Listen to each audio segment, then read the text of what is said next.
doing this for a reason, because I'm also gonna... Wait, do I do anything for a reason?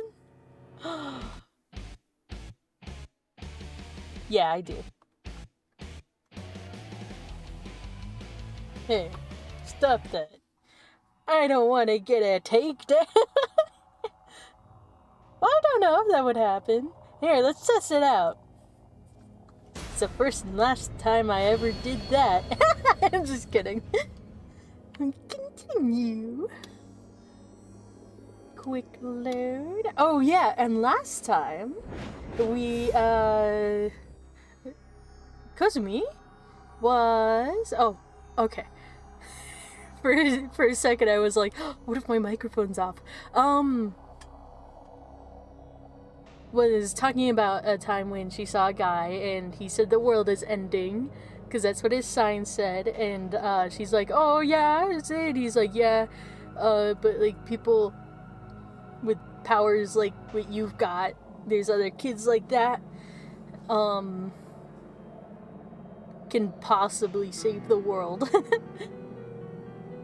And we're back after that. I hope I did the save right, unlike last time.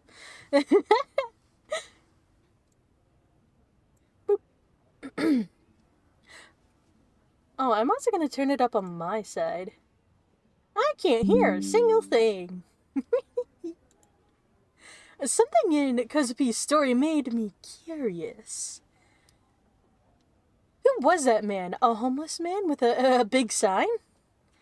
It felt like I'd seen him a few times before, too. Where were they? Were they the same person? What I couldn't figure out is how the guy would know about the D-Sword. Maybe the D-Swords were famous in Japan and I just didn't know about it. No, there was no way. No way. Here, I'm gonna... I saw my head go through where it ends. So I'm gonna... I also mix up the controls for this are a lot different in like... They're different in everything. And I mix it up with like Photoshop and Blender and V-Ray. They're all similar enough and different enough that I get a little confused between all of them. I looked over at Kozupi. Her expression was so calm and peaceful, it was hard to believe she'd been talking about killing people a moment ago. She ran her fingers softly along the surface of the D-Sword.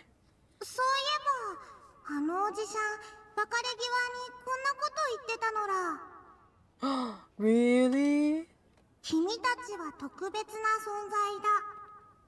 Yippee!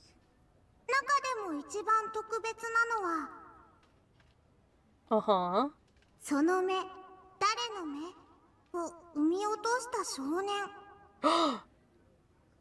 Is that us?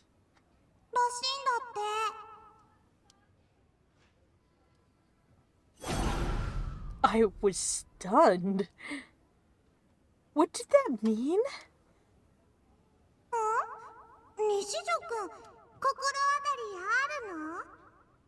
No, I have no idea. No thoughts behind these eyes. Oh.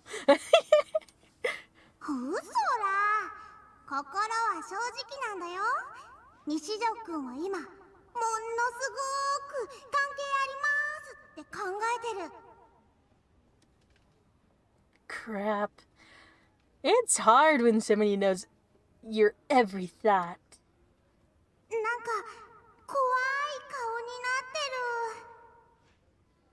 It always does.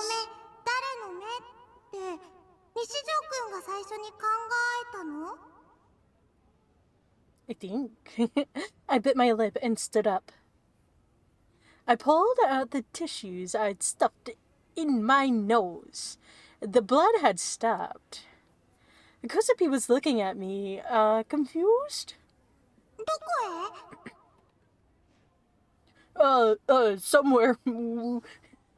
I'm going home.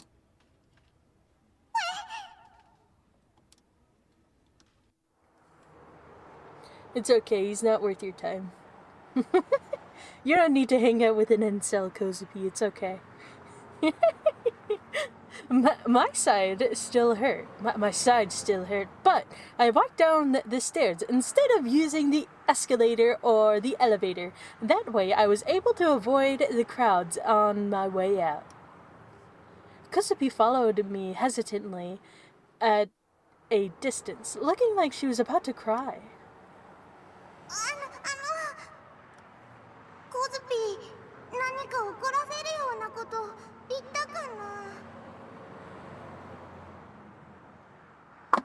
No, you're just fine. You are okay, Kozapi. I ignored Kozapi's question and tried my hardest to think. This homeless man that Kozapi had met, was he working with Shogun? Otherwise, why would he bring up whose eyes are those?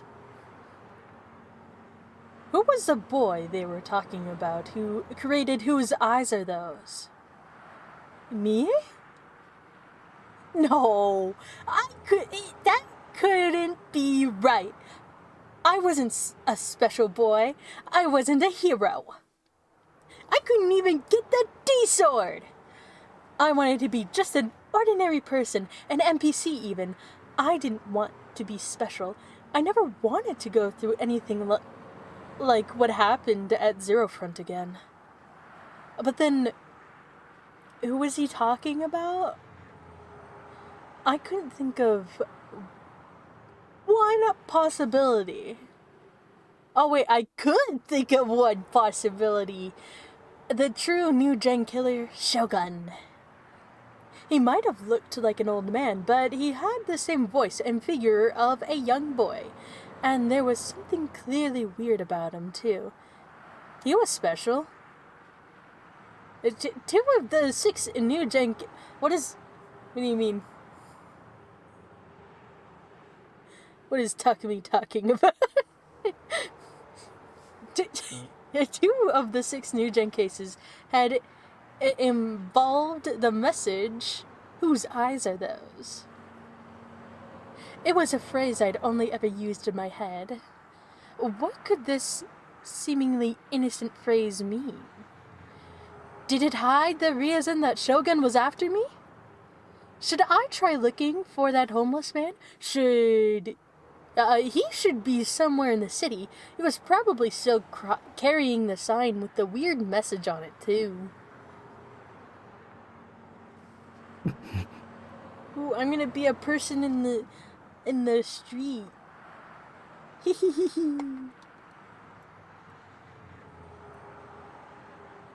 Ooh. Oh. Can't cut my feet out. Who walks around with their feet cut out of them? Whoa! I'm pretty much the same height as everyone. Almost. Here, let's stand in the middle of the road. Cause an accident to you, my favorite. What would I do if I found him? I stopped, and then I shook my head and rejected the idea. What good would it do to find him? I might just be putting myself in more danger. He might be one of Shogun's servants, trying to lure me into a trap. What if I went to find the guy and triggered another quest?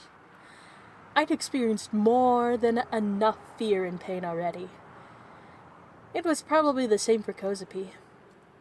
Why had she come to me with the ability to speak directly into my mind right now? Maybe she was like Yua and taking orders from Shogun.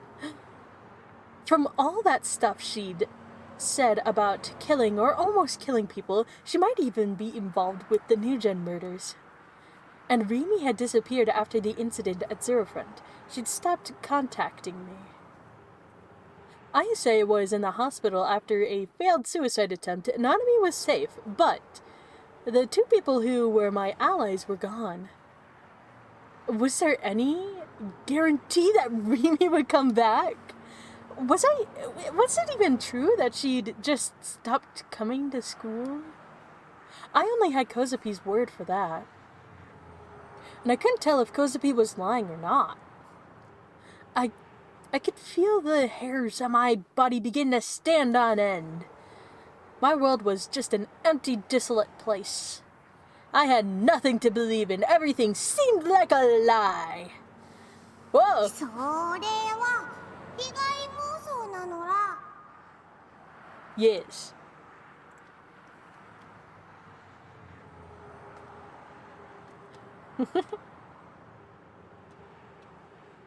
Whoa!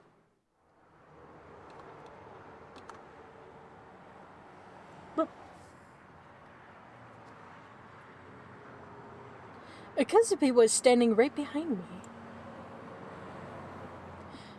Her internal voice was as happy as ever. She was carrying her wicked-looking D-sword in her hand and looked up at me innocently. I looked away. Are you on my side or my enemy? Which? Did you come to kill me? コズピはただ。 Ooh, I'm gonna sit in the back of this car. In this silly little car.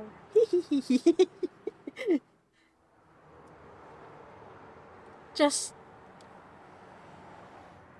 what? Kozupi suddenly let out a weird shout. I looked up in surprise to see what she was looking...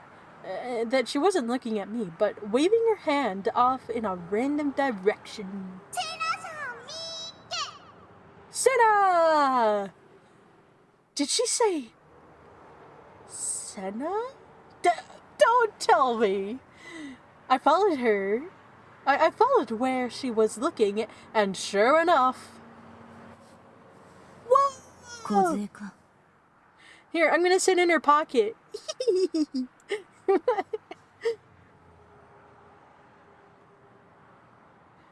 Senna Aoi was walking toward us, holding a D-sword and looking like she was in an extremely bad mood.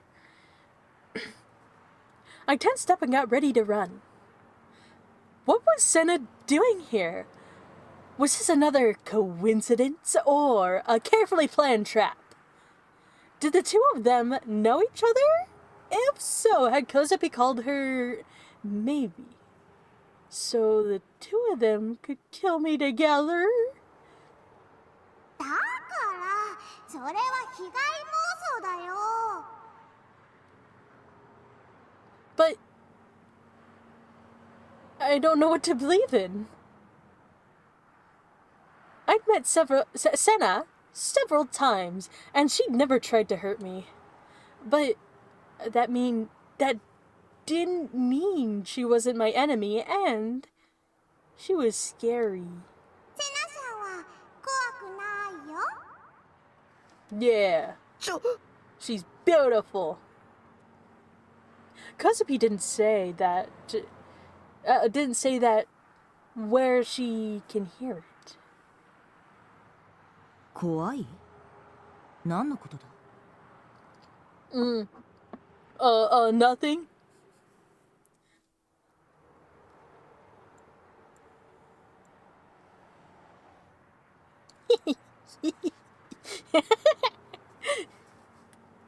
Oh, wait.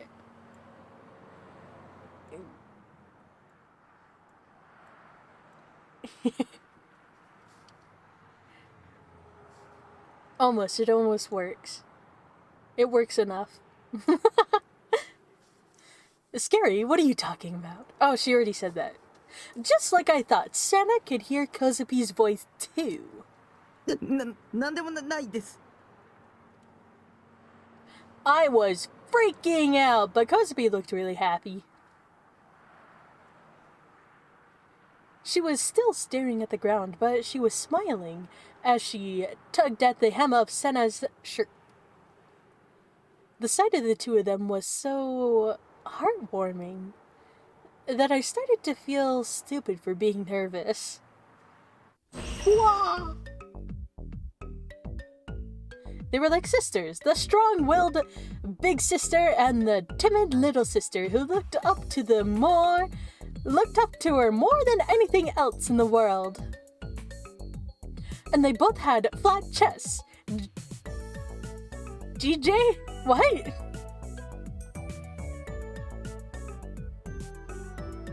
No, wait. Don't think that Kozapi will hear you again. And if you're not careful, you could easily die here.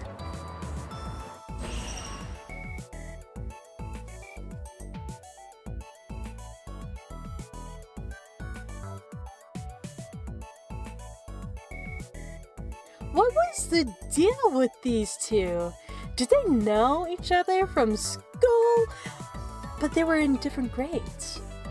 And maybe they were both connected by the fact that they had swords? Or maybe they both worked for Shogun.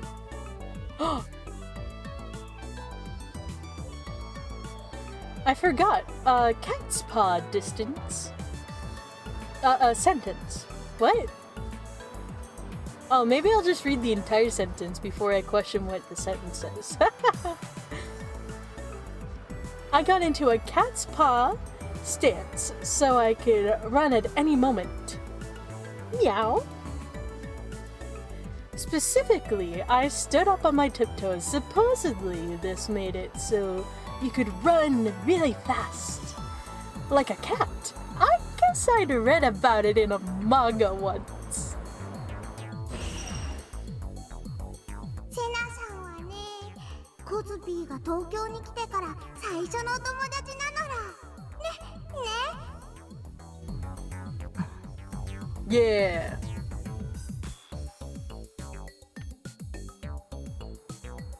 Asena didn't get an answer. Instead, she just glared at me. I thought she might attack me with the sword in her hand, but she didn't do anything. She didn't seem really upset that I called her scary either. 小杖、どうしてこいつと?た Yeah. くみちゃんはクラスメートです。 She sounded really excited about it. ほいでね、たくみちゃんはコズピーの剣が見えるんだよ。それは知っている。こいつもギガロマニアックスだ。Like, Gigaloo, what? ギガロマニアックス。Uh-huh. リゾードが見える人のこと。たくみちゃんもそうだよ。 Whoa! Gigalomaniac! Who the hell had picked that name? And if it had a name, did that mean it was more common than I thought it was? あ、セナさんはガルガリ君買いに行くとこなんですね。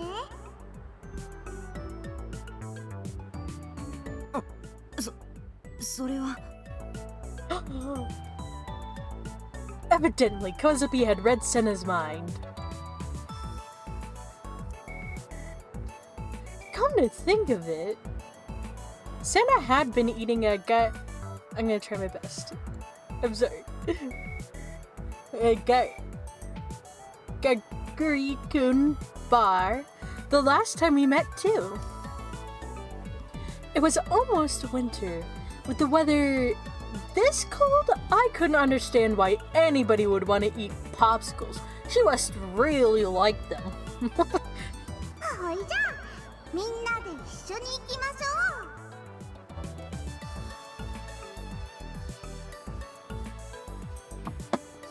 I heard Kozabi's voice speak in my head as she playfully grabbed Senna's hand and started to walk. たくみちゃんも早く。 Me too? あ、いや、僕は。I turned to leave, but suddenly Kozabi's eyes were filled with tears. She silently pleaded to me with her wet eyes.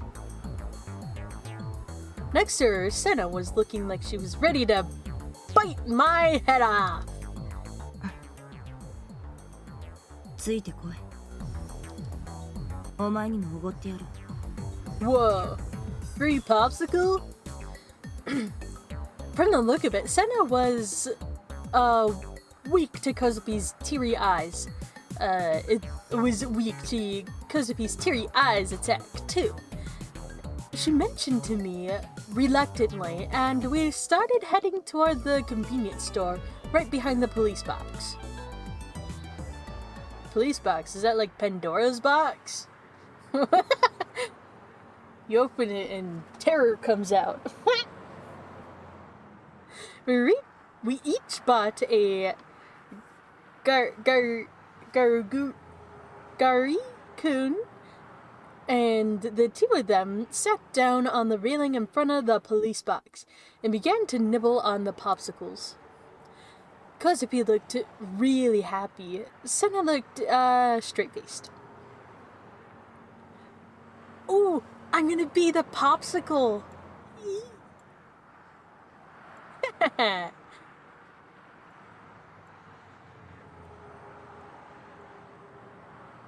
They say dreams don't come true, but what is this, huh? I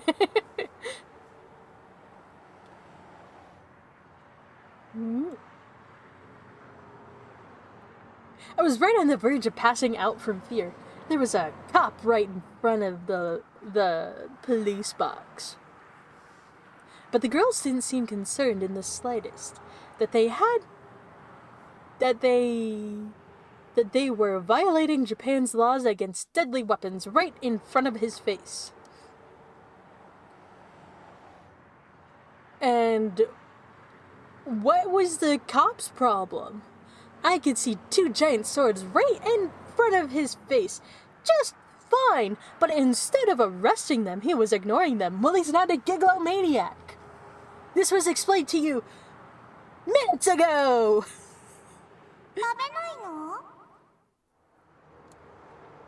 Since Kozupi was watching, I had no choice but to start nibbling on my Gariguri-kun.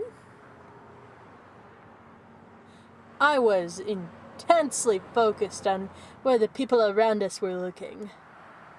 Senna and Kozupi were cute. The sight of two cute, flat-chested sisters and a creepy otaku like me standing out in the winter cold and eating popsicles was so surreal that they were sure to stand out. No, I don't think so. Or was I being paranoid after all? Yeah. I could still hear the chuckles of my classmates. Was I hearing things? Was I imagining them? I didn't want to stand out. I didn't want to be seen. I was scared of other people's gazes. I should have I should have worn a hat. I wanted to get out of here as soon as possible. I decided the fastest way to do this was to chow down on my popsicle. As I did, though, my body started to freeze. This was definitely going to give me diarrhea later. And weren't the two of them cold? で、梢、なぜこいつと一緒なんだ? Yeah. こいつじゃなくて、たくみさんですよ。たくみさんが悪い人にいじめられてて倒れてたのら、だからコズピーが解放してあげたの。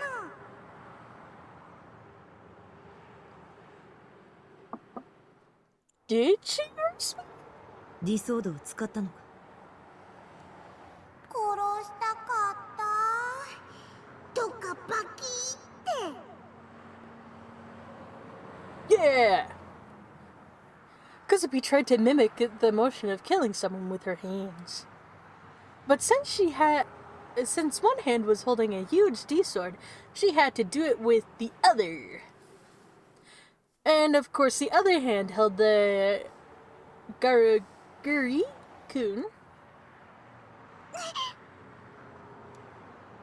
Her popsicle, which hadn't taken a single bite of, flew out of her hand in a perfect arc.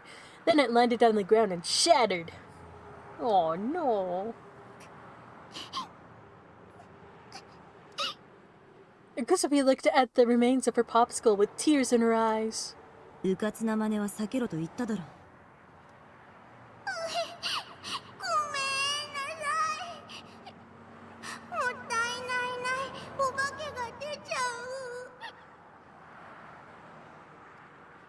アイスのことじゃない。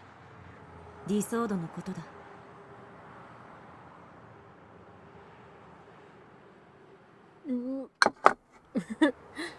Senna handed Kosapi her half-eaten Garaguri-kun. Eventually, she was giving it to her. Oh, evidently. Wait, evidently? Yeah, wait. Yes, evidently. She was giving it to her. Kosapi smiled through her tears and bobbed her head in thanks. I didn't realize that Senna could be so nice. That was surprising. Well, I guess if you talk to her a bit. Oh.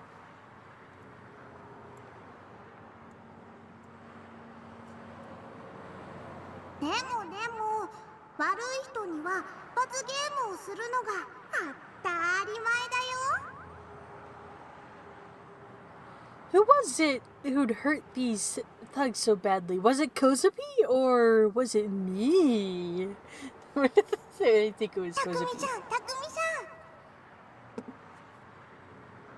セナさんはね、すごく何でも知ってるんだよ。 Ooh. リソードっていう名前もセナさんに教えてもらったのら。あとリアルブータ、あれれ、ブッダ、Real butts. リアルブート。 Real boot. そうそう。 What was that? I never heard that word before. Or that gigala-whattest word for that matter. You're リアル letting ブ it. ートしてない件は誰にも見えなかったはずなのにね。セナさんにだけ見えてたの。 We're learning all sorts of things today. 理想度が見える人に会ったの、セナさんが初めてだったんだ。その時はおひゃーって思って、なんで見えるんですかって聞いちゃった。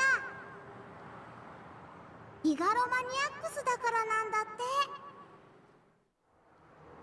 て。ギガロマニアックスって何なの？さっき言ったのら。 Yeah. 剣が見える人だよ。 No, I meant more specifically, like, how does it work? ディラックの海に干渉できる力を持つもの。それがギガロマニアックスだ。 Oh, there's a splinter in my leg. Bonk.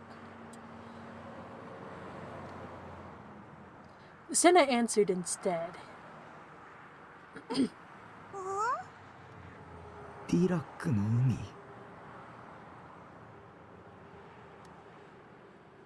Senna glanced at me contemplatively?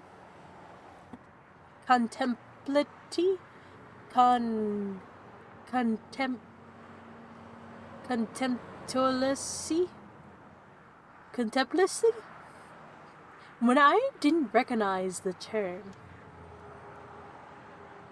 Why are you looking at me like that? I'm actually pretty smart, you know. I know what 2 plus 2 is. Yeah. I vaguely remembered the Dirac C being some concept in quantum physics. Here, what button do I push to look at those? This one. No, stop. There we go. Under tips. Index. Oh, I also gotta move out of the way so we can read it.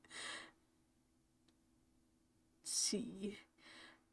A concept in quantum physics proposed by physicist Paul Dirac, which describes an unobservable soup of every kind of particle found in distributed equally all through the universe, part of the whole theory, which is related to the wave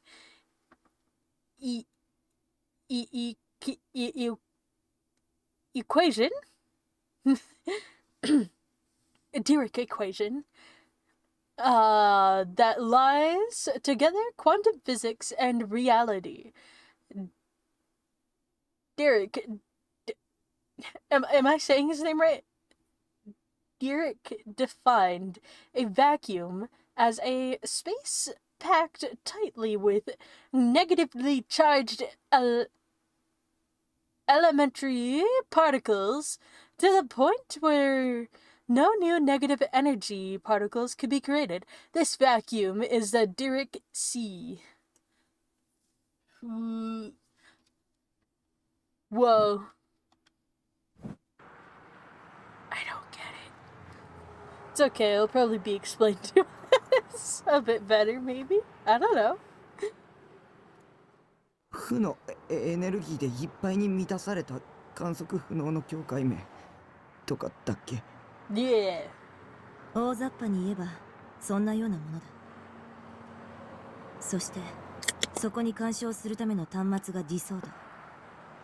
ディラックの海に突っ込んだパイプの先端と考えればいい。Oh, okay. ディラックの海とつながっているからディソードも負の物質で構成されている。無限に崩壊している存在なんだ。だから普段は普通の人間には触れることも見ることもできない妄想のようなものでしかない。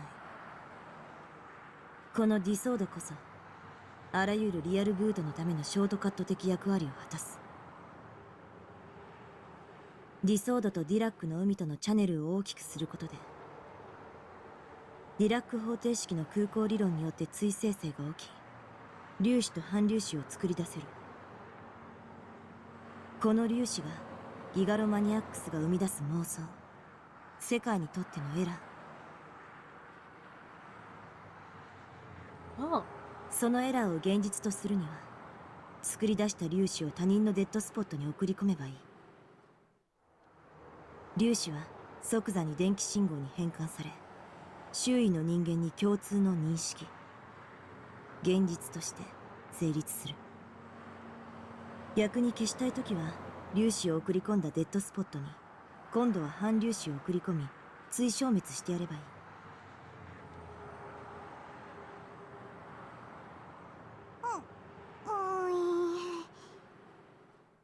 Come to think of it, Senna had said something similar before.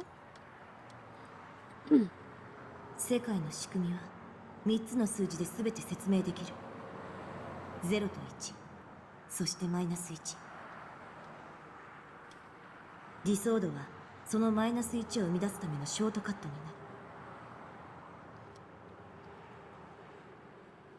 Oh. This was starting to make my head hurt. 周囲の人間に共通の認識となると妄想が現実になるってどういうこと？ Oh. 例えばお前が今手にしているガルガリ君、お前にはどう見える？どうって水色をしたアイス。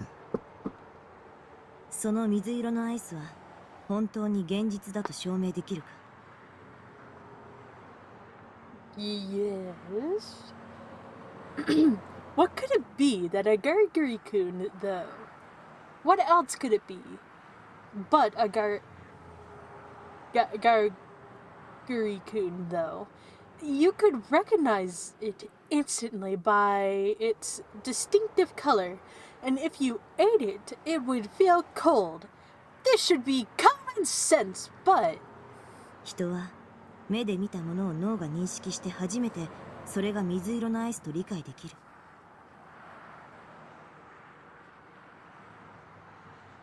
でも脳が本人の意識しないままに嘘をついている可能性だってあるんだぞ。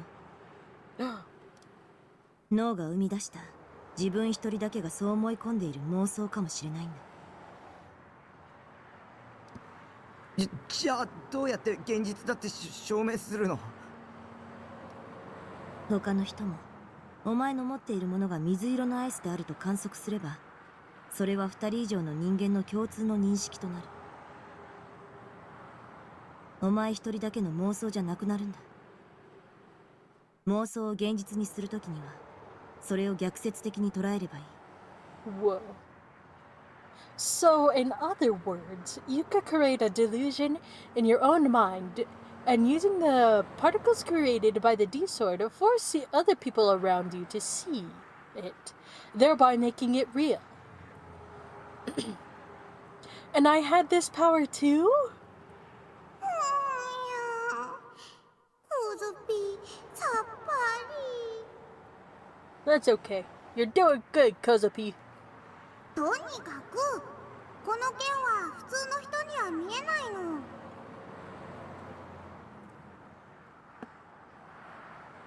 Kozopi gave the Garguri-kun back to Senna and suddenly ran out toward the street. Oh, there's cars out there! Don't do it! I'll save you! Oh no, I can't do it! We're in different realities. Oh no.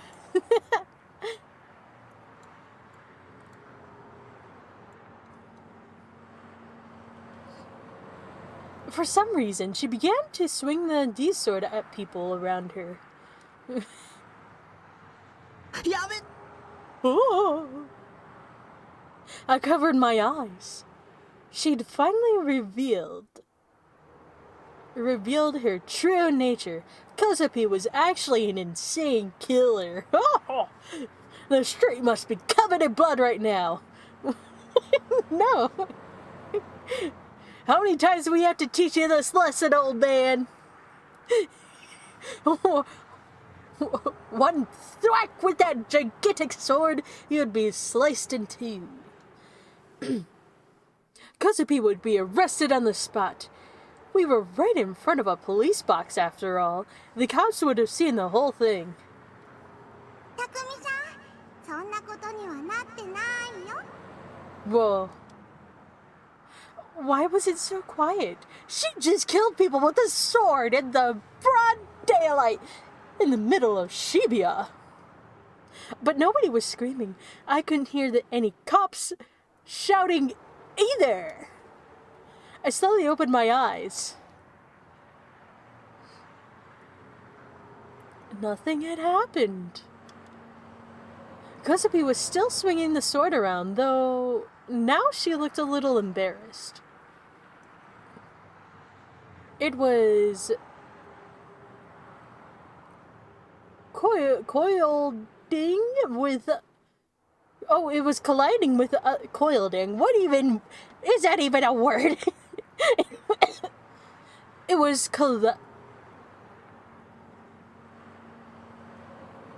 colliding with other people, with railings, with the ground, but nothing happened. It wasn't cutting anything. In fact, the sword was going right through it all, as if everything around it was just an illusion. No, that wasn't right. It was the other way around. The sword was what didn't exist. You're catching on! The people around her weren't reacting at all. They couldn't see it. ピンポンピンポン。理想度は妄想の剣なのだ。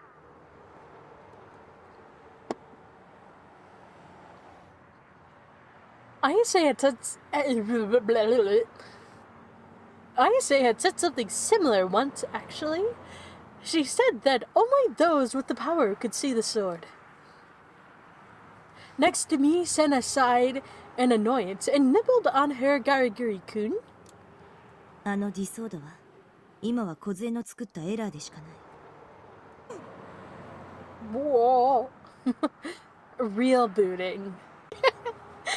That would be when you send particles into other people's dead spots, right? Not that I was sure what a dead spot was. ズシャーってしたり、ドガーってできるようにもなるよ。I'd like it a lot more if she used words instead of sound effects. She's doing her best, okay? but I kind of got the basic idea. Swash was probably swinging the sword, and Kerthwack would be hitting with it. What was she swinging at, and why was she hitting?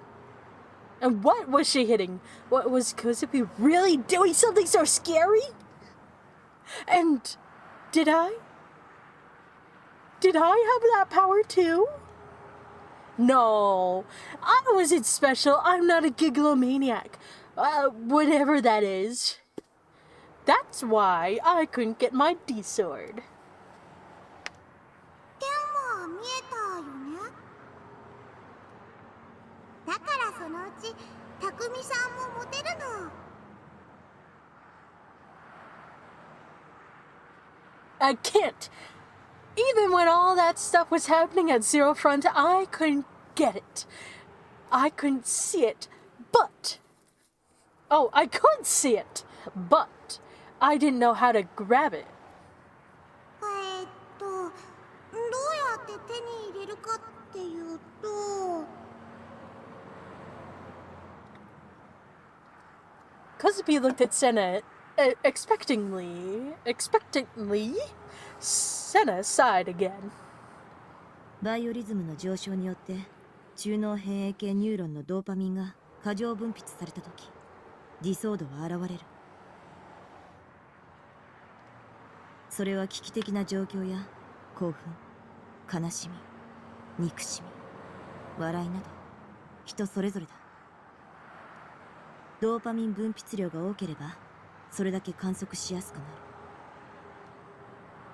匠さん、そういうことなのら。Whoa.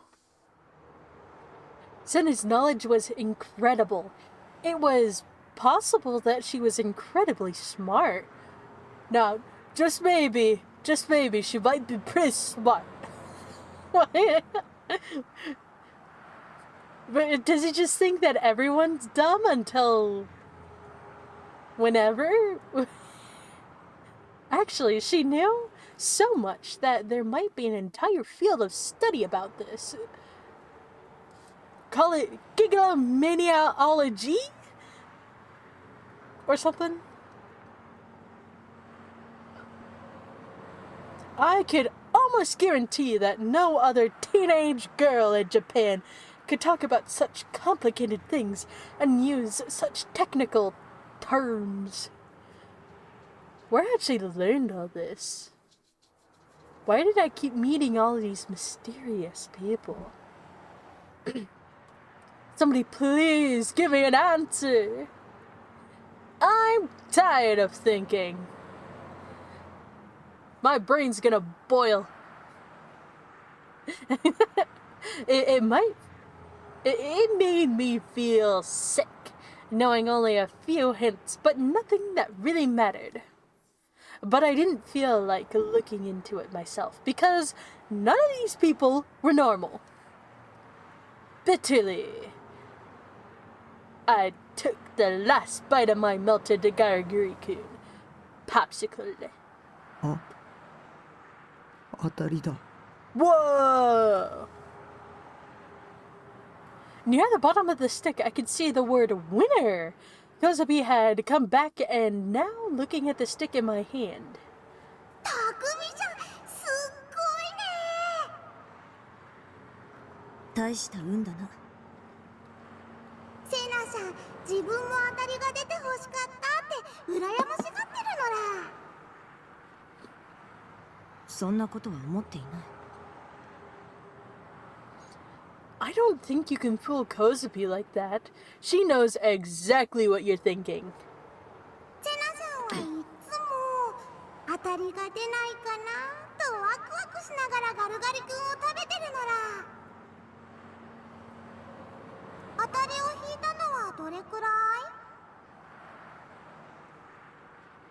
い1割3分7厘。She calculated it really precisely. She must have kept a running tally with each one she ate. Senna finished the gariguri-kun. She glared at her stick and grunted. I could tell from her look, from the look on her face, that she wasn't a winner. No chicken dinner. Whoa. Bump. よかったらどうぞ。 Let's do the good. Oh. I pushed the wrong button. Oh. She wasn't even slightly interested. What a rude woman, turning down somebody's kind offer like that. Or was this just her being a tsundere? No, she doesn't want it. That's all it is. It's not moe if it's if it's 3D. Understand? Calm down. ほいじゃあこうしようよセナちゃん。こないだ2人で一緒にお勉強した渋谷言葉を言ってくれたらたくみちゃんが当たり棒をあげるそうです。いらないと言っているだろう。いいから早く楽しい時に言う言葉っていうか超楽しくてマジやばいチョベリグ Huh? And like so Gordy. What? What? You, thank you to like words. They were also like a decade out of date too. Had the two of them been saying that? It was kind of cute in a way, but 渋谷に馴染むためなのら yeah. ささセナちゃん無理。今は無理だ。無理じゃない無理だ。You could do it. う Kuzupi suddenly stared at Senna with tears in her eyes. Even Senna couldn't resist that.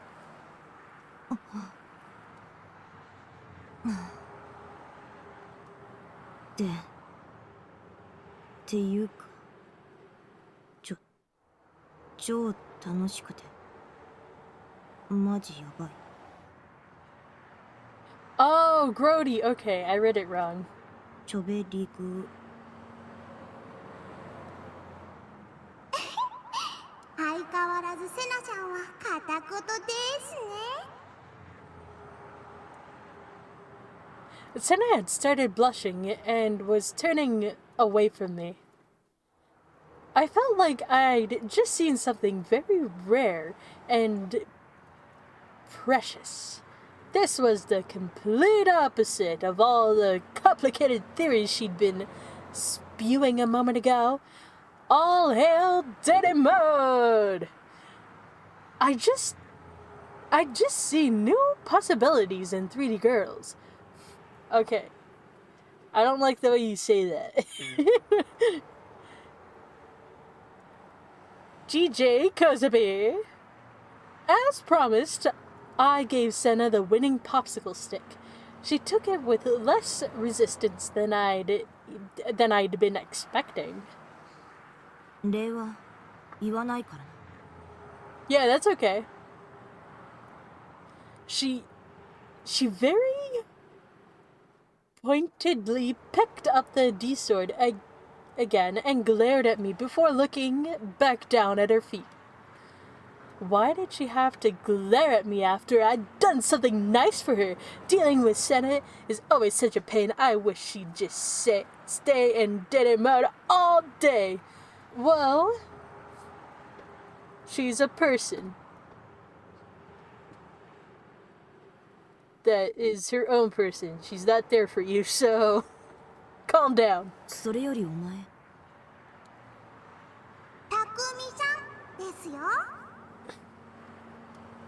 たくみちゃんなの。違う。シャンはつけなくても。名前は？ I was pretty sure I'd given it to her before, but evidently she'd forgotten it. 西条匠です。だったら西条。もうこれ以上エラーを作るのはやめておけ。は？なんで？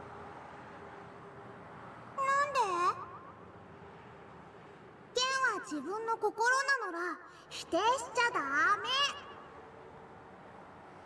コズピーはこの剣のおかげで助かったよ。Only here because of the sword? What had happened in her past? I was also curious about that wish to kill she'd mentioned before, too. 妄想を現実にする行為にはリスクがつきまとう。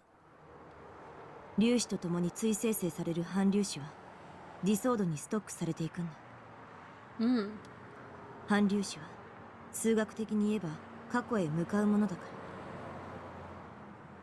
ストックすればするほどギガロマニアックスには現在の状態とのズレが発生し、やがてその矛盾により存在としての自己崩壊へ至る。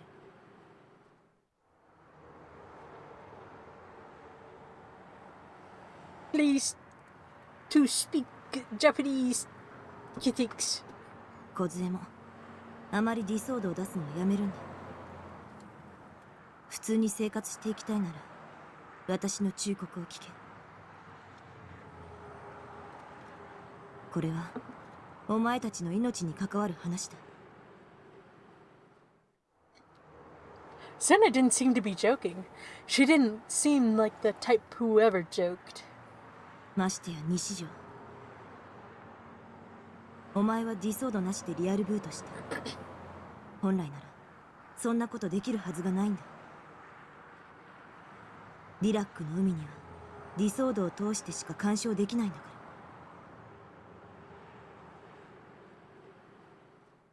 ら。お前は普通じゃない。奴らに目をつけられてもおかしくない。Who's after me? 奴らって。ギガロマニアックスの力を悪用しようとしている連中がいる。Evil. それって将軍？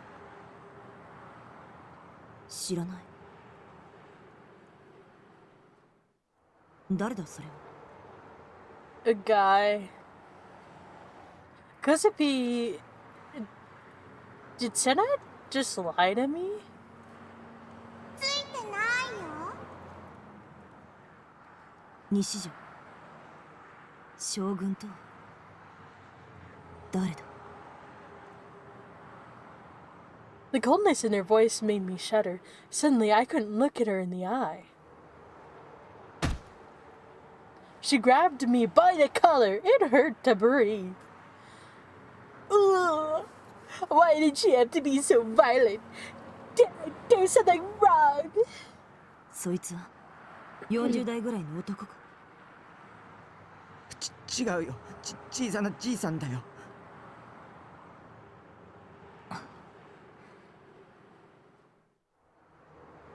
Senna immediately let go. そいつもギガロマニアックスなのか。 I don't know. わからない。Probably. でもニュージェネの真犯人だよ。真犯人だと。Senna put her fingers up to her chin and began to think.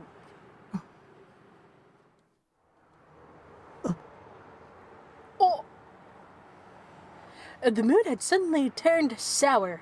I felt a strange and indescribable fear. Senna knew something. But what?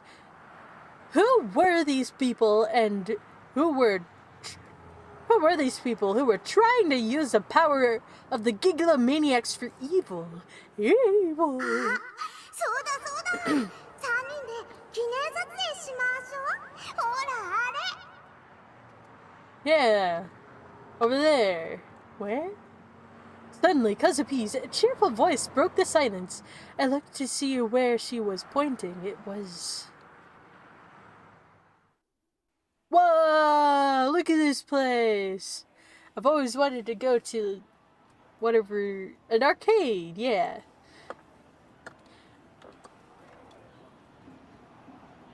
I think it would be fun! I'm over here playing games! I'm over here playing games! Whee!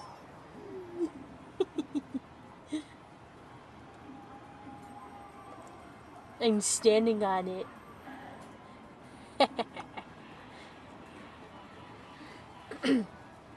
The arcade next to the police box. If she wanted to take a picture there, that could only mean... Whoa! Exactly what I thought it did. たくみさん、ほら、真ん中。いや、僕は。セナさん、横見てたらダメです。私はこういうのは。コズピーだって初めてなのだ。ドキドキ。Yippee! Kazupi began tapping the buttons on the photo booth's console. A voice came from the screen before Senna and I could get ready. はい、ポーズ。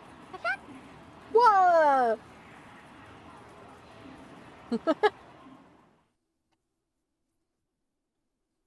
The photo it took.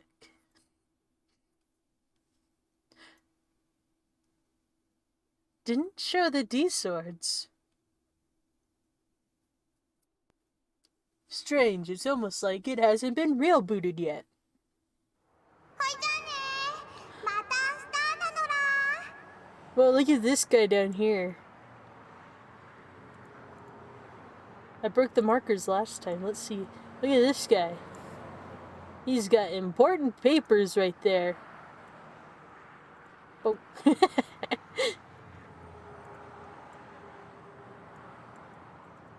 Oh. I can't erase the little polka dot I put there. I'll just... See ya. Kazubi smiled and waved a little as she disappeared beyond the turnstiles. Sen and I watched her go. Bye-bye. I would have preferred that she didn't leave me along with Senna. But from the look of things, she wasn't ready to leave Shibuya yet. She was going to wander around here like she always did. I wanted to head home immediately, but first, there was something I needed to ask this professor of giglomaniology.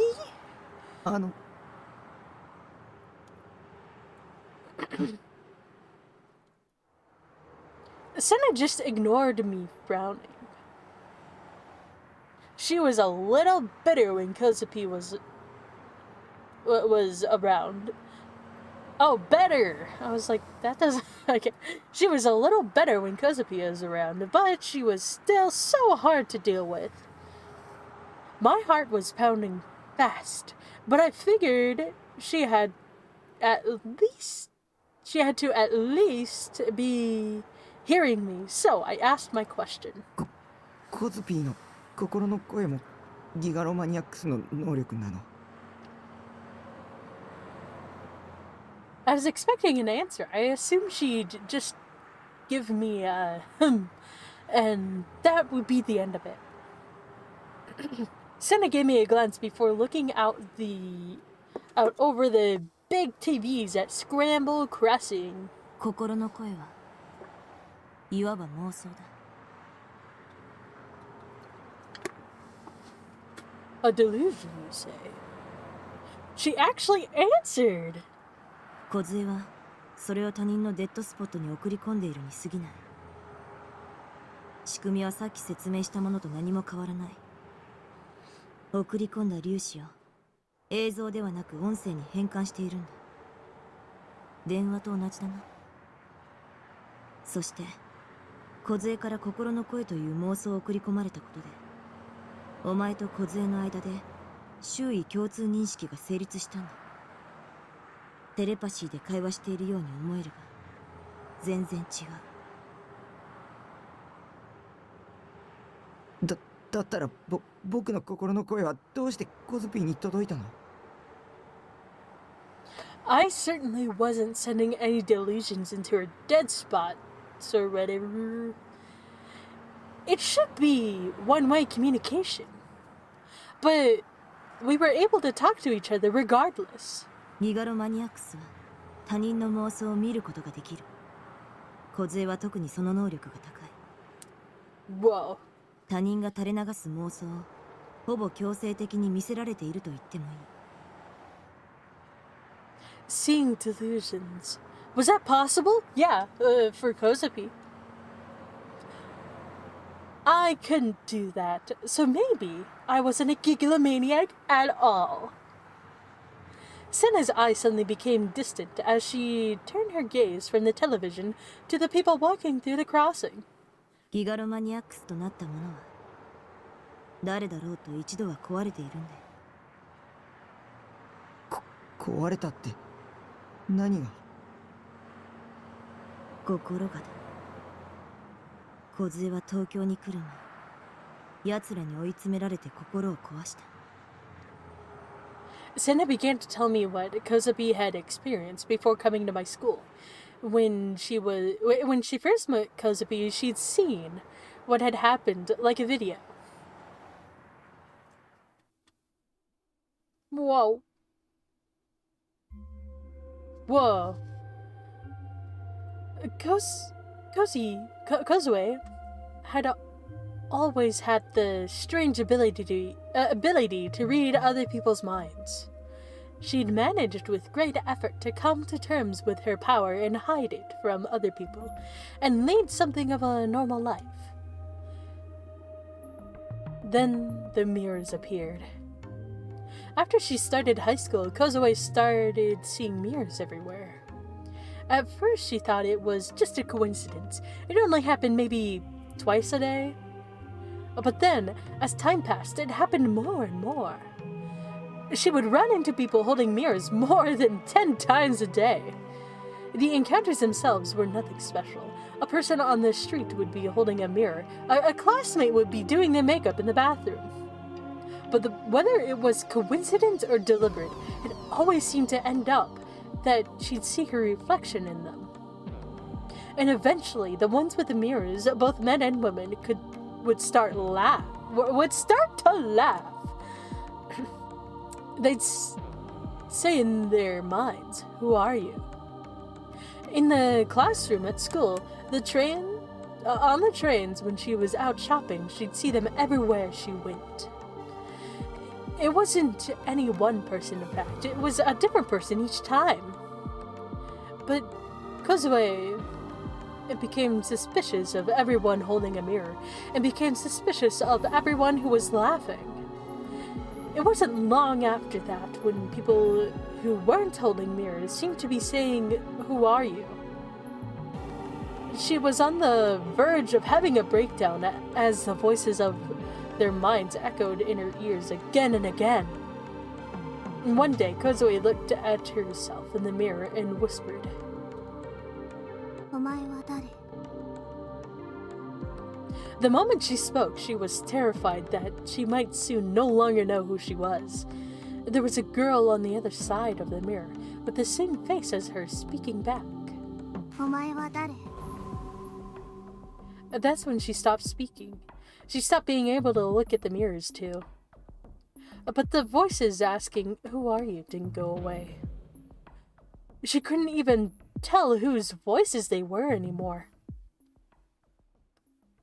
She was like a broken fax machine that could refuse incoming calls. Her power made sure she couldn't refuse incoming calls.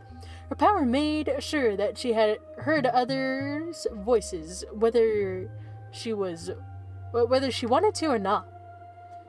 There was nothing she could do. Kozue's mind was falling apart. Then one day on her second year of high school, she was staying late cleaning up. The three of her classmates were whispering to each other as they did their makeup, mirrors in hand. Mirrors and laughter. And then the voices asking, "Who are you?" Whether it was voices of her three classmates' minds or just a hallucination. It didn't even matter anymore.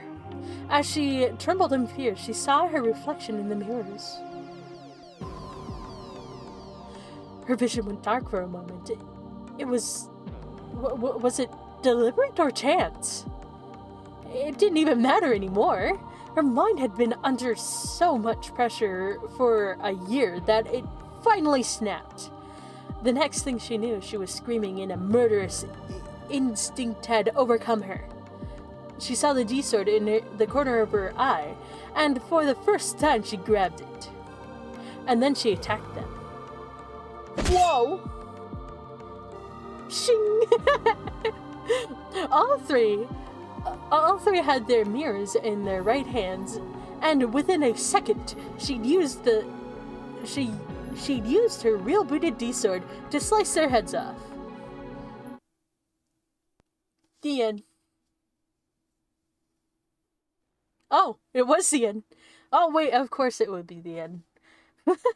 According to my schedule today, wasn't a school day, but I'd come anyway for one reason. I'm going to school. Just kidding, no I'm not.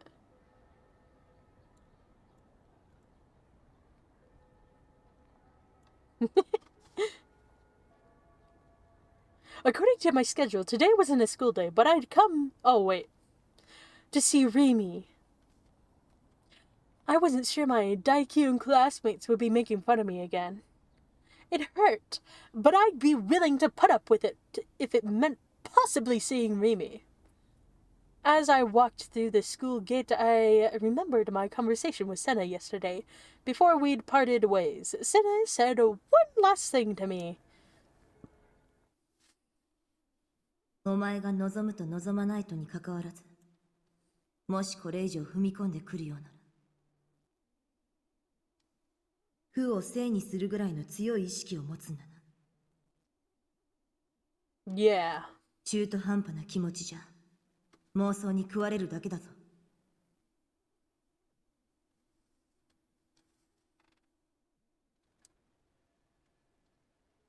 I didn't want to get involved with anything dangerous, so I didn't ask anything more. I knew I wasn't going to get the D-sword anyway, no matter how hard I tried. I wasn't a hero. I was just a loser who couldn't even protect his own little sister. But there was a chance that Shogun would come back. He seemed to be coming after me as part of some sort of... oh, wait. What happened? Why am I not... oh, yeah. I know what happened. I just forgot.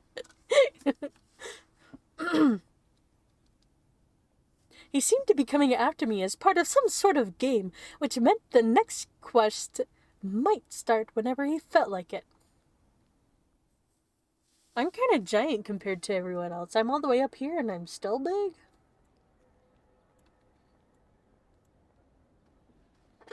That scared me.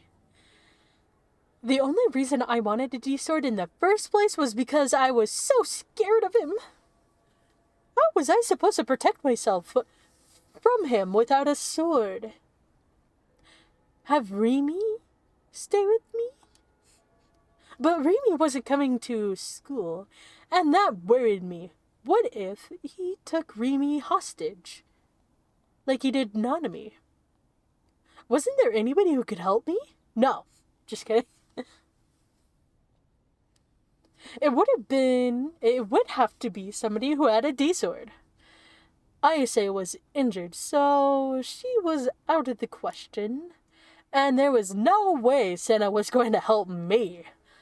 And Kozupi was a little... no, very strange. Now I'm too little. Oh! Wow. I'm standing on the desk. I entered the classroom with my head down. I took a single look around the room before I sat down. Whoa. First, Rini's seat. Empty. Was she absent again today? Was she really just not coming to school? Or was something more going on? I wanted to see her again. To see her cheerful face once more. Next, Kozapi.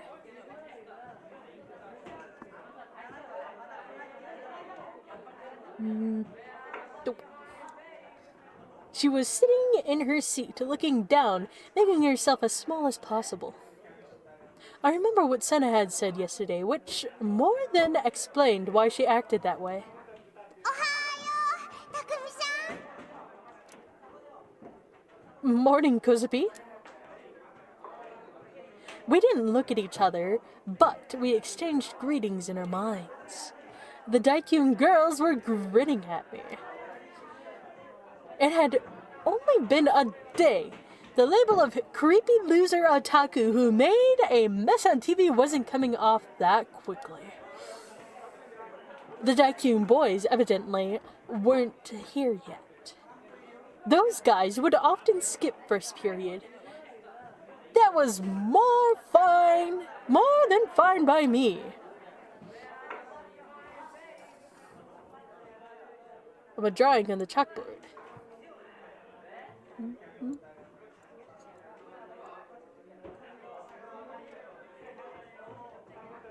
I sat down. And then I heard her voice as it called my name. Taku, ohayo. Who is it? I closed my eyes. I don't know who's saying this. Holy shit! I gasped and looked up at Rini, was standing in front of me. She gave me a little grin and a wave. 久しぶり。リミ。 It sure has. I wasn't imagining her. She was really here. She was breathing. Her hair bounced gently as she moved. She blinked every so often. She was really here. She was here. I felt the need to sniff. I felt the need to sniffle coming on. My heart felt like someone was squeezing on it hard. It felt like I was about to cry. I lifted up out of my chair, but then I stopped, unable to move. I'm so glad I got to see you again. ちょっとタク、どうしたの？ Yeah.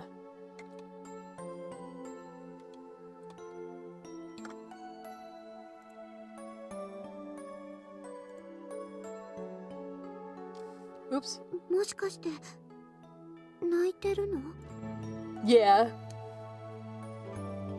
I shook my head as hard as I could. If my Daikyun classmates saw me crying, they'd make fun of me again. I told myself that I couldn't cry, but the tears just kept coming. わかった。私に再会できて嬉しいんだ。そうでしょ。なんてね。ちょっと自意識過剰だったかな。All I could do was keep shaking my head. I couldn't even look up at her. If I did, I'd start sobbing right on the spot. Then someone slapped me on the back.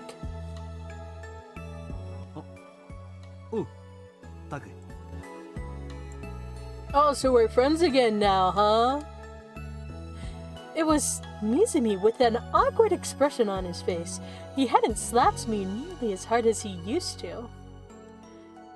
Just yesterday, he'd been ignoring me. Why was he talking to me? If he did, it would ruin his life. The Daikyuns in the class would bully him. That's right. Both Rimi and Mizumi would be better off if they didn't talk to me at all. When I didn't respond, Mizumi forced a smile on his face. 暗いな。朝から新規臭いぜ。Tee. ま、お前はそういうやつだって分かってるけどな。He was being as rude as ever, but it didn't feel like he was being mean. That was just how he always talked. そういう大臣は朝から無駄に爽やかだね。 Yeah, we need to Goldilocks this. Who's just right today? 無駄にとか言うな。久々に学校来たと思ったらいきなりそれか。Yeah, oh. He's Goldilocks. Just right. じゃあ嘘くさい爽やかさ。なたく、この言い草どう思うよ。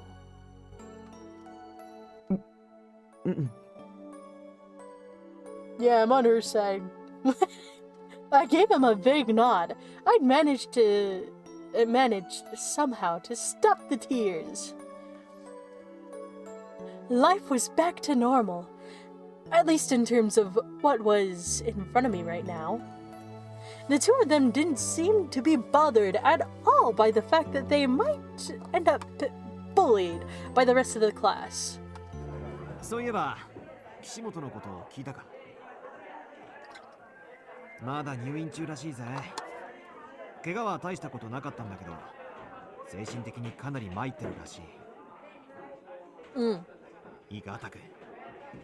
女を落とすのに一番手っ取り早いのは、弱ってる時に優しくしてやることだ。No, no, no, stop him. That's not. No. というわけで俺、本気で岸本の見舞いに行こうかなと思ってんだよね。No, don't. That's a terrible. 大臣最低。ブーブー。 Yeah. 今度こそ彼女さんに刺されるよ。Good. お見舞いに行くだけだろ。別にやましいことじゃねえよ。Well, you have bad intentions behind it. ほんの数秒前と言ってることが違うし。そういえばタクって岸本と知り合いだったよな。な、一緒に行ってくんね。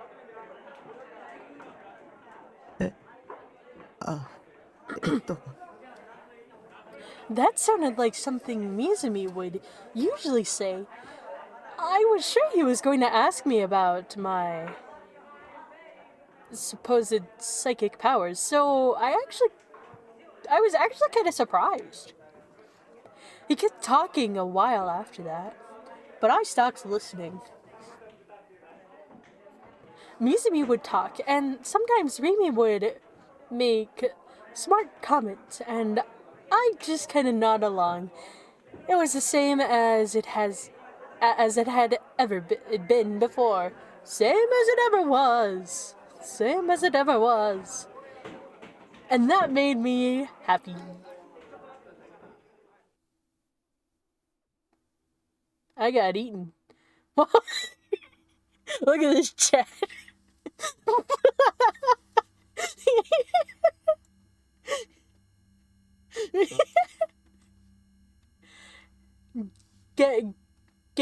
Genichi Norose stood in front of the window in the CEO's office on the top floor of the Nozomi Group building and lit his cigarette. The Nozomi Group, a massive corporate group with tight ties to the government and any number of smaller companies beneath it. Some of these child companies had begun in fields like clothing, foodstuffs, and import, and gone on to achieve a remarkable success. Norase was at the head of the group, and here he was in his castle, looking down at this scenery below him. They're all like ants down there. But his mind was somewhere else, instead of enjoying the view. There was a mocking smile on his lips, but his feet were tapping impatently on the floor. まったく老人たちの相手は面倒ですよ。そう思いませんか？ Were you talking to me? 彼らは臆病すぎる。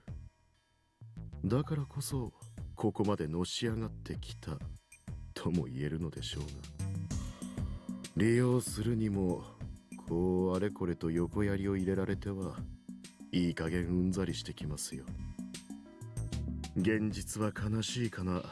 300人委員会の影響力というものを侮ることはできません。ただいずれ近いうちにそのシステムも崩壊する。世界の支配構造は組み替えられる。楽しみですか？私もですよ。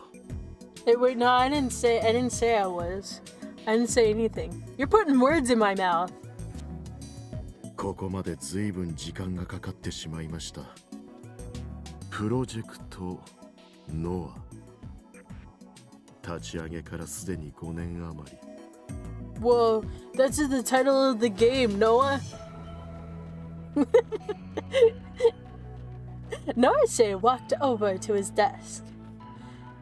It was a heavy desk made of a natural oak, with very little on top of it.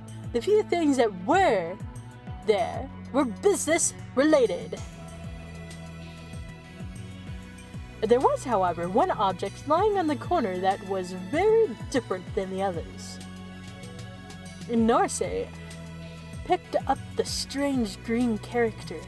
He gave it a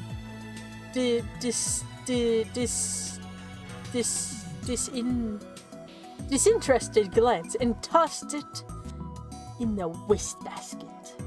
さて。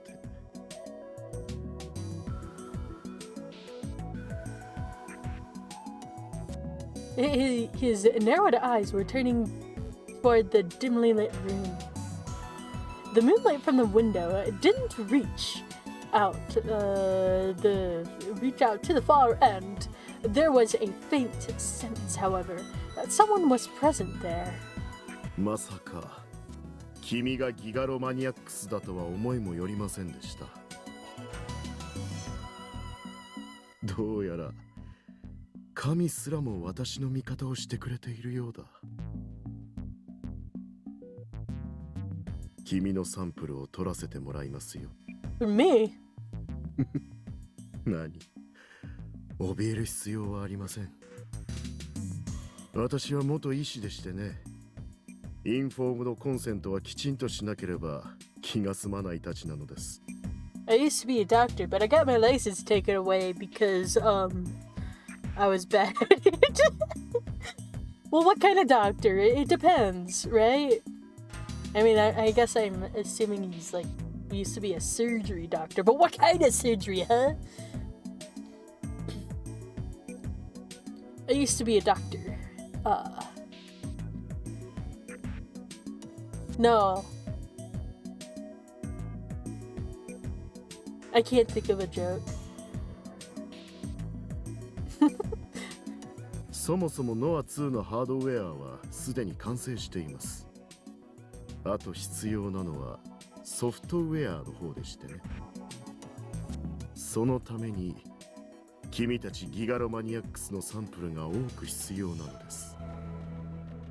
正確に言うならば NA シナプスに関するコードサンプル、脳の働きに指令を出す役割を果たしている部位の行動サンプルですよ。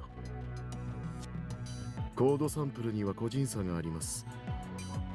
持っている能力が高いギガロマニアックスは NA シナプスもより活性化し、脳のより広い範囲にわたって効果を及ぼします。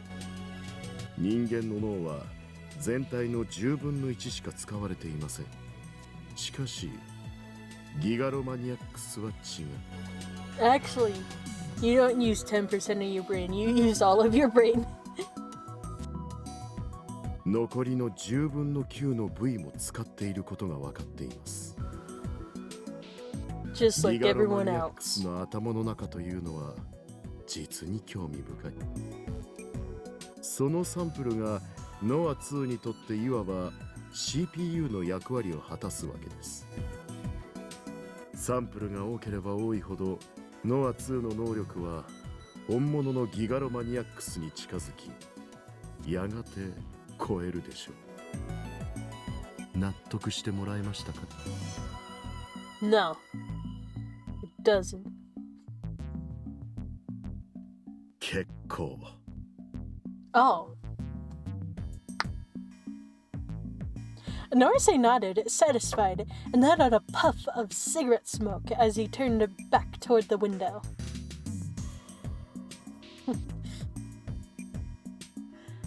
Seen up close, Shibuya was a vulgar, disgusting city. Looking at it only brought him the displeasure. But high up here, he always found it a bit more pleasant sight. Of course, it wouldn't be long before he'd never see it again, after his group's Project Noah performed its last experiment. 世界が生まれ変わる日も近い。 Oh, look at it! Poor little guy. The froggy didn't deserve that. Lunchtime! I always skipped lunch. I hated eating by myself in the classroom. I didn't have anybody to eat with.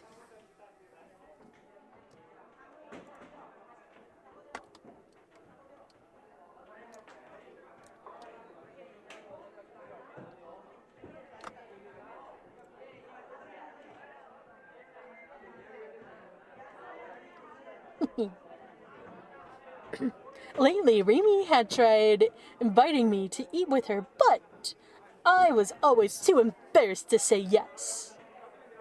Whenever lunchtime came around, I would always leave the class and escape somewhere more peaceful. Sometimes that would be the library, sometimes the courtyard. But ever since what happened at Zero Front, the whole school knew my face. There was no place left where I could relax. I could feel them staring at me. I could hear their laughter and insults. Like I did every other day, I walked around the whole school and found no escape from them anywhere. Just when I was thinking of hiding it in the toilet, they looked in the toilet and saw me in there. They said, "Gross, what are you doing in there? It wasn't even flushed." I said, "Leave it alone." I saw Nanami walking away from me down the hall to the first-year student classrooms. She was walking back to the class alone, it looked like.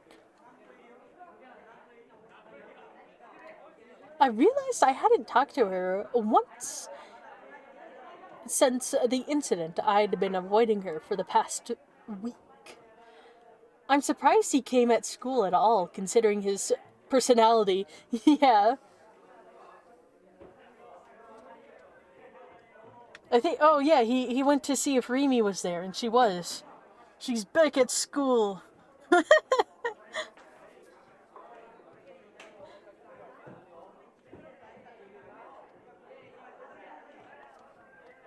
I mean, I'd have no idea what to say when I met her. I was a terrible brother. I'd chosen to save my life instead of saving hers. Wait a moment. I wasn't live. What? You weren't live? What do you mean?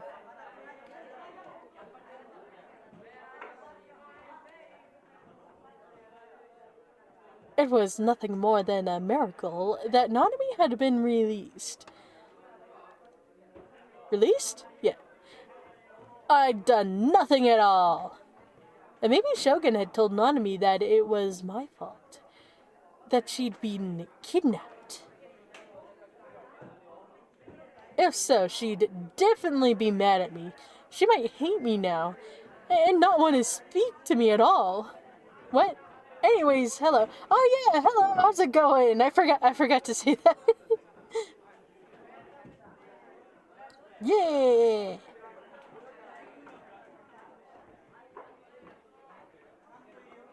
I didn't have the courage to talk to her. But after it happened to her, I started to get worried, even though I was way too late. Had they done anything to her? Had they hurt her? Was she okay mentally? No! But that wasn't her hand. It was someone else's hand. For a moment, the memories of the hand came back to me. But I shook my head. The severed hand and bangle on the wrist, the phone, they were all a delusion, a very realistic delusion. I knew this for a fact because the hand had disappeared from my fridge. Instead of assuming it had disappeared, it was more natural to assume that it had never been there in the first place. Especially since Nanami was alive and here at the school. I started to run after her without even realizing I was doing it. She was getting closer.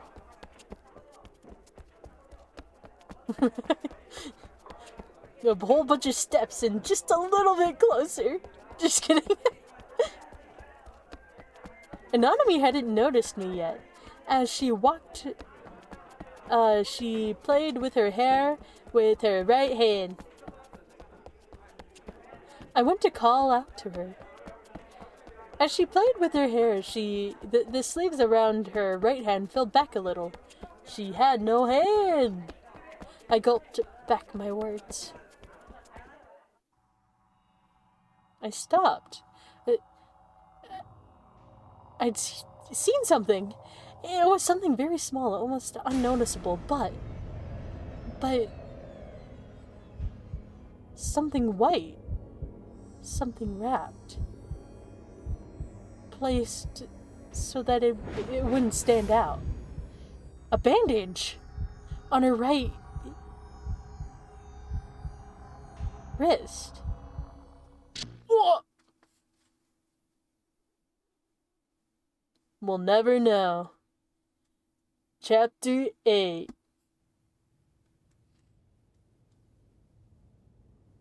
Yeah, okay, we'll go a little bit into Chapter 8. Ben arrived. Oh, wait, I'm gonna stand in the chair.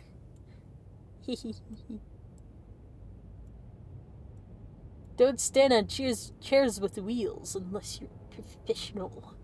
Like me. Just kidding. I'm not a professional. Ben arrived at Frisaya 30 minutes after the time Momose asked him to be there.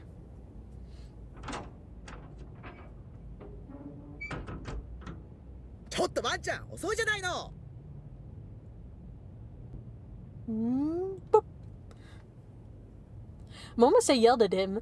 As soon as he arrived, Ben shrugged and gave her a half-hearted smile as he walked over to her desk. He hadn't brought her any sweets today, a decision he was beginning to regret.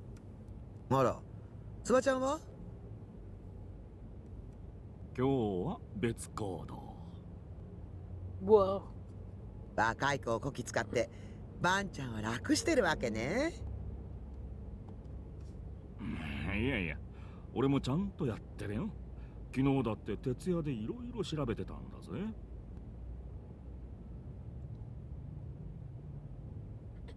Not in the chair, you're gonna fall! Uh-oh! What? Oh!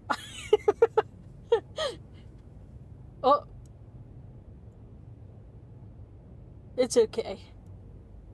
I'm back. おかげで最近の女子高生の生態についてはかなり詳しくなった。あんたね、呆れて物も言えないわ。Yeah, there's really nothing you can say to that. What do you mean you've been learning about teenage girls? Stop! で、こうして俺を呼びつけたってことは、あの子と連絡取れたってこと？今来てるわ。さすがももちゃん。ちなみに、可愛い子かい？ No. I think you should go. Yeah, get him! Momose gave the grinning Ban a slap on the head. She put her wrist into it, too. And it hurt pretty bad. Good! He い deserves つま it. でもバカなこと言ってんじゃないわよ、エロ親父。冗談だって。A bad joke. Ben had asked Momose for a favor. He'd wanted to talk to somebody involved in the new gen cases directly, and asked Freeze. I'm never sure how to say this. Freesaya to make it happen. His questions were, for a moment, not going to be directly linked to the police investigation. He couldn't talk to her in the official capacity, at least, without somehow getting the rest of the team involved. Yes, officer, this man has been creeping out the children, yeah.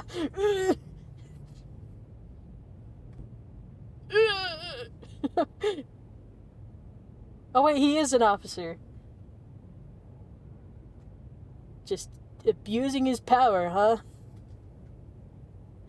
Momose headed for a corner of the office, motioning for Ben to follow her. There was a small space there, surrounded by shelves lined with files. The space served as a meeting room for talking with clients. There were 2 sofas, each with room for 2 people. The both? Oh, and both too big. The cramped little area. Yeah. I struggled my way through that sentence. When Ben followed Momose inside, he saw a girl sitting there. She was wearing a Suime Academy uniform. Her shoulders were slumped, and she looked down. She looked exhausted. ごめんね。お待たせしちゃって。Whoa, I'm in the way. The girl looked up in surprise at as Momose spoke. Her glasses slid on her nose a little, forcing her to push them back into place with her fingers. いえ、平気です。She looked a little scared as she bowed shyly to Ben. He was kind of hurt by this. Ben was tired. Ben tried his hardest to try and come up with come off as unthreatening. Detective Columbo's early years were strange indeed.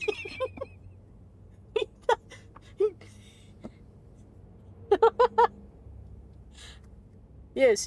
One more question.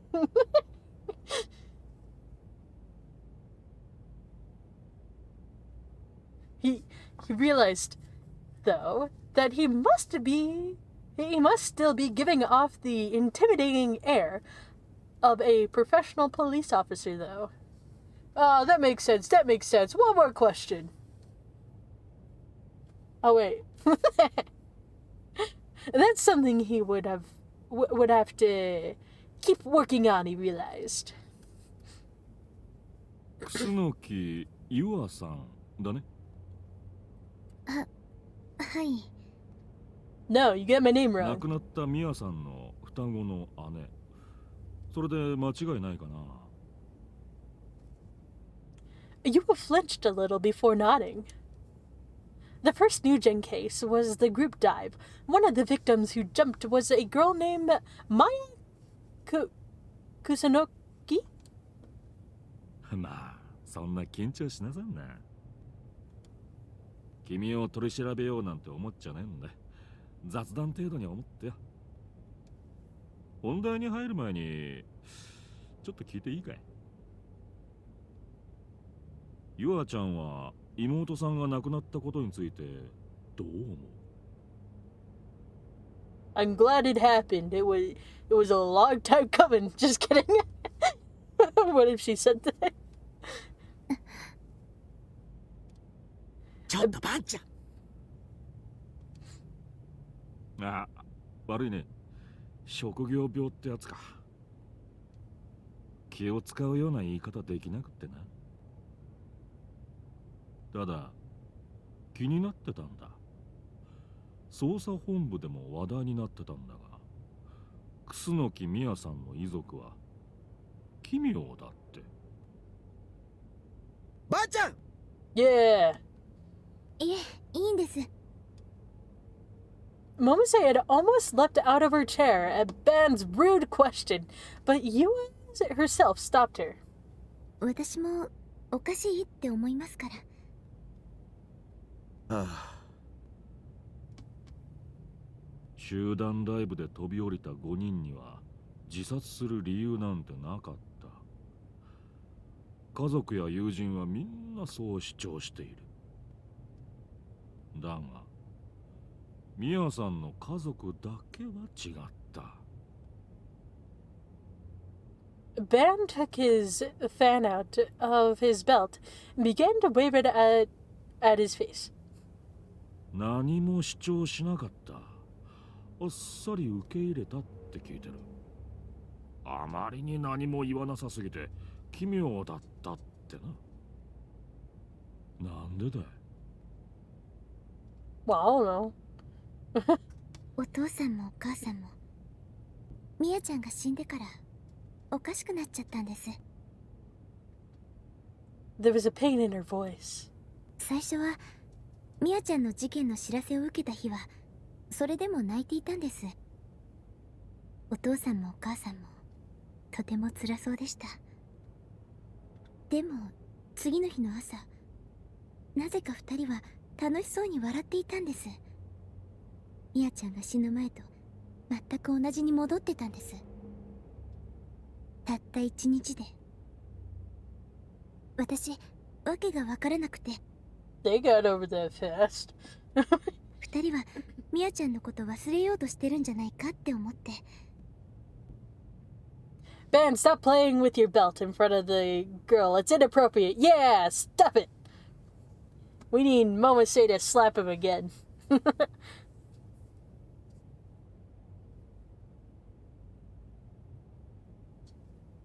そうしたらお父さんが笑いながら「お前に妹なんていないよ」って。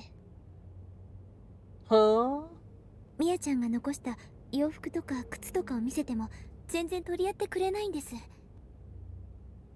それはお前のために予備で買ってあったものだって。そうやってお父さんたちはニュースからも警察の話からも目を背けて、記憶からミヤちゃんのことを消し去ろうとしてるんです。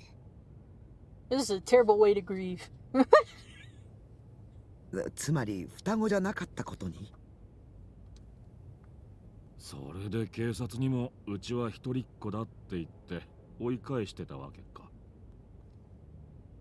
私とミヤちゃんは一卵性で見た目は瓜二つなんですけど、あの子は妹は親から嫌われていました。あの子はいつも自分の気持ちを押し殺して私のことを一番に考えてくれていたんです。 As Yua talked, she remembered her old life. For example, one year when she was in elementary school, her parents had bought a present, a single giant stuffed bear. Yua was excited, but Mia said she didn't like stuffed animals and ignored it. Her parents had disliked how Mia refused to act like a little child should. Still, Yua had quietly offered to share the stuffed animal with her, but Mia had refused. "I don't need stuffed animals. You can have it," was all she'd said. What a sad family life. Yeah. Your twin dies and then your parents are like, oh, you didn't have a twin. They're like gaslighting her. A month or so later, though, when Yua had gotten tired of the stuffed animal, she'd woken late at night to see something surprising. Whoa. Mia was holding the stuffed bear and talking to it with such a happy look on her face. Yua had never seen her sister look so happy. It was only then that Yua realized her sister was lying about not wanting the bear. She'd been lying so that her sister could have it all to herself. The next day, Yua looked under Mia's pillow and found a cute picture of the bear she'd drawn. Mia had been sleeping with it in her arms until Yua got tired of the stuffed animal. Things like that had happened over and over again for the past 18 years. It was always Yua who blew out the candles on the birthday cake. And Mia would say, "That's stupid, I'm not doing it." And her parents would get angry. Why? She doesn't want to blow out the candles, she doesn't have to. Yua had made it into Sueme Academy, a private school, but Mia had deliberately behaved badly in class, lowering her grades and making sure she got sent to a public one. Her parents hadn't had the money to send both of them to private schools. No matter what Yua tried to do for Mia, Mia would always put her sister first, even if it meant making other people hate her.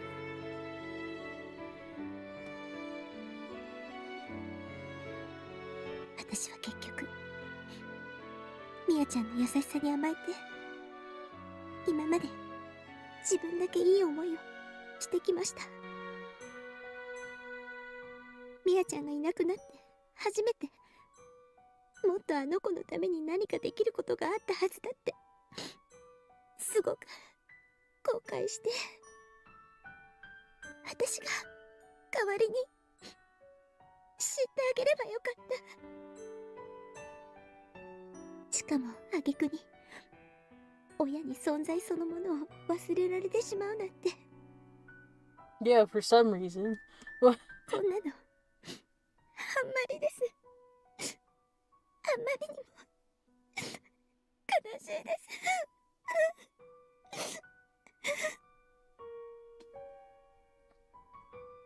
That was all the talking she could do.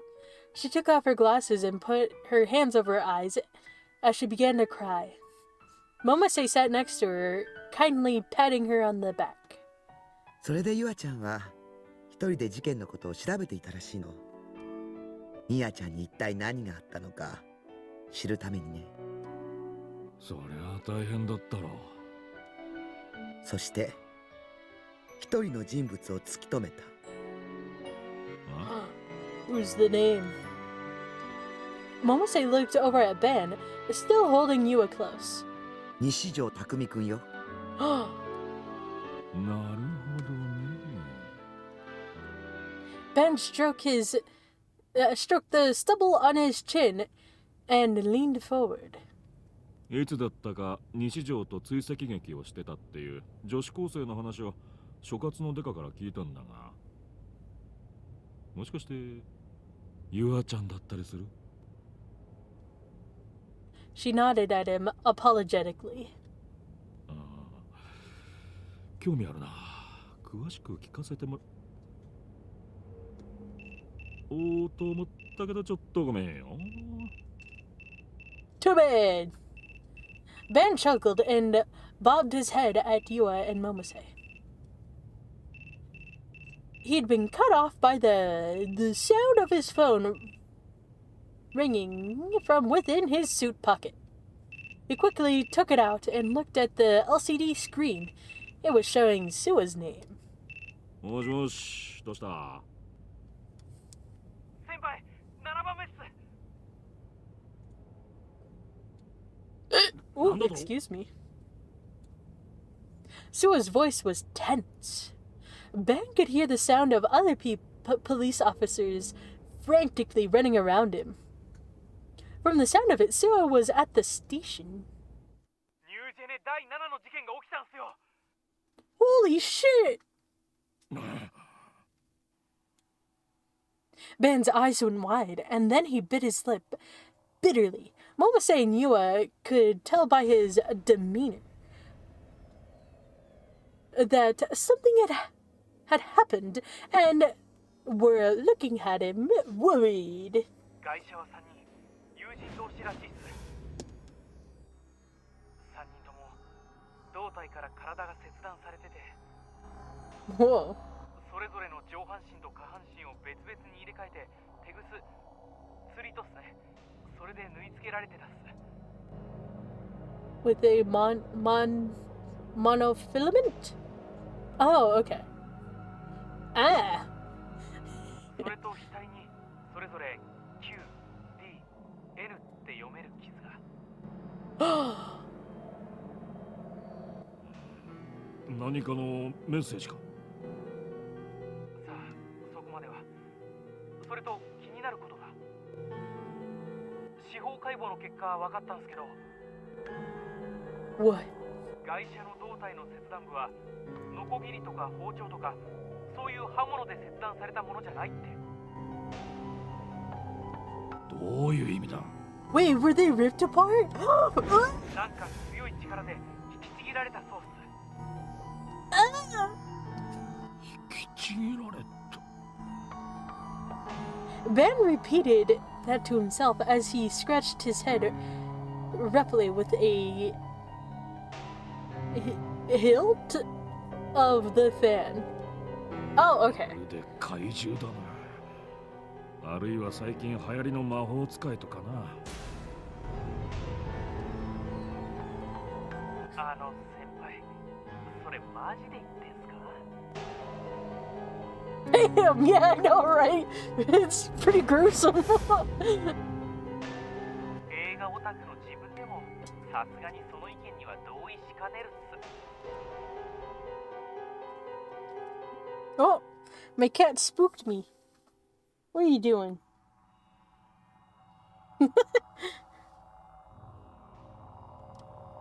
単なる例えだ、バカな。Yeah. いいから、さっさと捜査に戻れ。He hung up the phone.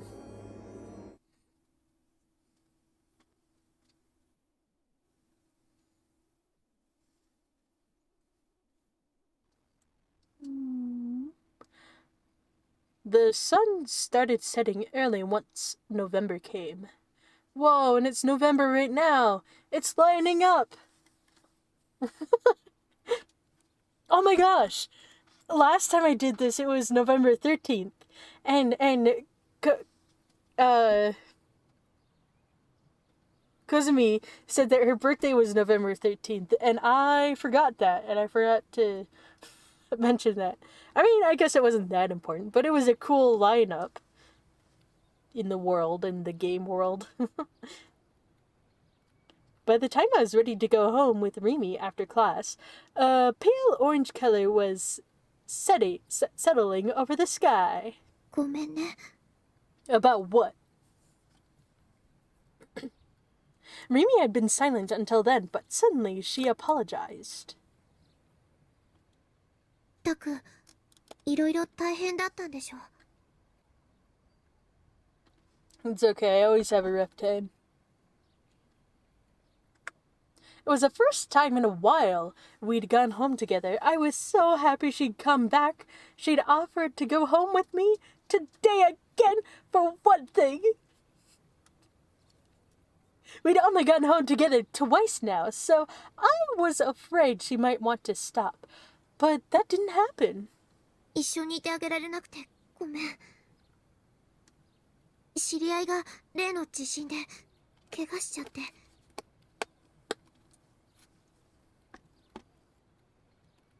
ずっと面倒見てたから。I want to be as tall as my friends. Monkey's paw, say no more. Say no more. Daikun. Oh! Okay.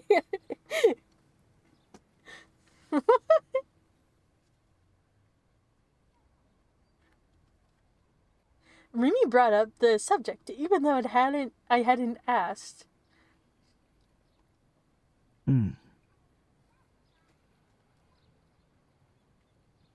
But to be honest, I wasn't even hearing most of what she was saying. Oh my gosh.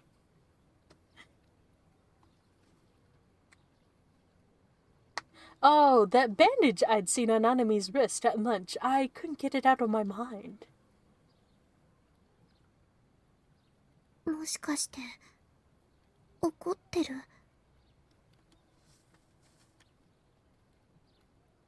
I missed my chance to talk to her then. Well, no, I'd gotten scared. Anami was my little sister. I was her big brother. But something felt so strange. The nurse had said Nanami wasn't hurt. The hand that Shogun had sent me had disappeared from the fridge in the base. It was all supposed to be a delusion. So why would she have a bandage around her right hand? Maybe I was overthinking things, and she'd gotten burnt or had a nasty bug bite. That had to be it. Right? That was the most sensible answer. Right? But No! I pushed the button too many times. We'll never know what he said. I hadn't been able to help her, but here I was, too gloomy to even talk to her. I was a really awful big brother. Oh, here's my cat. I don't know if you heard her. She's talking. ねえタク、おーい、もしもーし。怒ってるならそう言ってよ。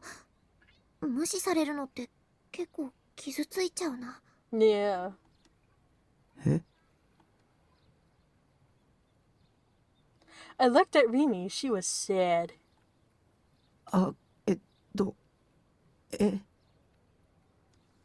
もしかして私の話聞いてなかった？ But I was still afraid if finding out. Oh, is that what he said? Dicks.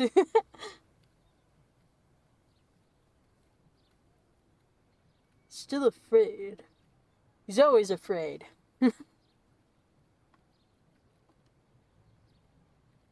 I hesitated a moment before nodding. She poked a finger into my eye. Ow! Just kidding. Into my cheek. And pushed. 石、てっきり無視されたかと思ったよ。紛らわしいことしない。Yeah. Oh, her nail! Her nail was digging into my skin! あ、大丈夫？ He's dead. Just kidding. Remy whispered, finally pulling back her hand. Yeah, that was always what she said when she was worried about me. お昼ぐらいから顔色良くないよ。元気もないみたいだし。もしかして誰かにひどいこと言われた？だったら私に教えて。怒ってきてあげるから。That's all she's gonna do is get mad at them. Just kidding. She was like a big sister, or my mom. Rimi could be pretty noisy. What? Well, she'd have to be if she could care about a weird loser like me. He's got the face only a mother could love. I appreciated the fact that she was worried about me until now. Whenever I'd had a problem, my only options were to keep it to myself or write an anonymous post on 8chan. Maybe I should ask her about Nanami. But when I'd asked her about the D-sword, she hadn't believed me at all. She'd react just like any sensible person would. If I told her, she'd either laugh it off or be freaked out. If that was the case, it'd be a waste of time to try. All I need from Rimi was for her to be by my side. I could ask Kozapi or Senna for help with this problem instead. Yeah, don't ask her questions that'll make her uncomfortable. Gosh, she is such a... Yeah, I know, right? Real incel behavior over here. Dot, dot, dot.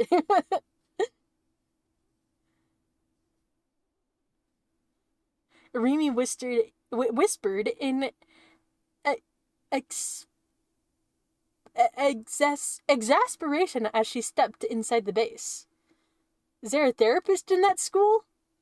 No. His therapist died. From the new gen.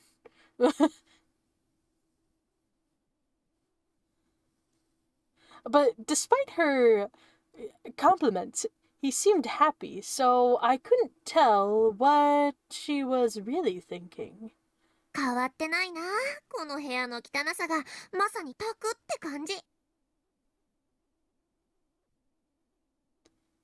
If it's that bad, then you clean it. I sighed and turned on the computer. What? No, it's your room. She doesn't even live here.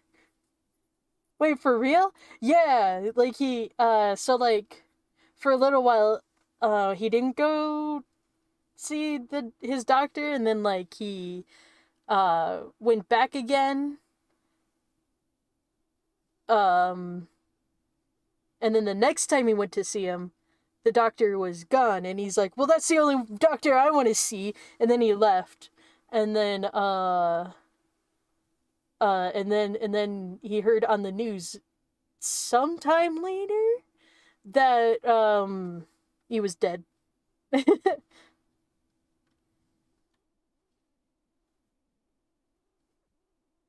ちょっとちょっと、帰ってくるなりパソコン？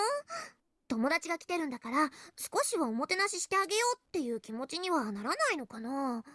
Yeah! ねえ、お話ししようよ。Yeah, talk to your friends.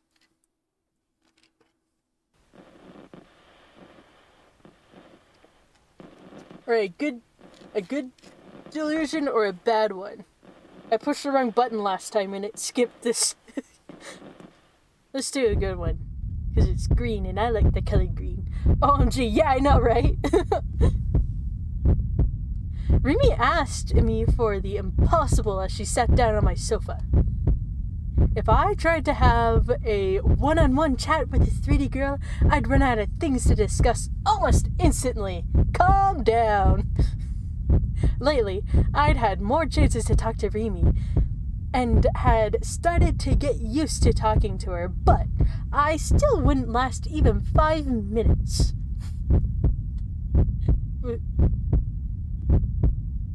And right now, my head was full with thoughts of Nanami, and I didn't feel up to having a cheerful conversation.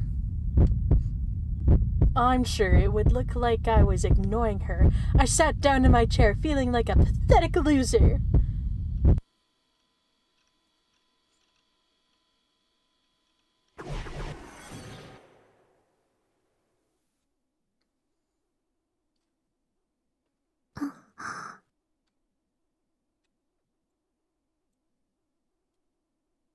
Oh wait, I'll stand next to her. I could hear Rimi moving around behind me. The sound of her clothes rustling was getting closer. だから、無視しないでよ。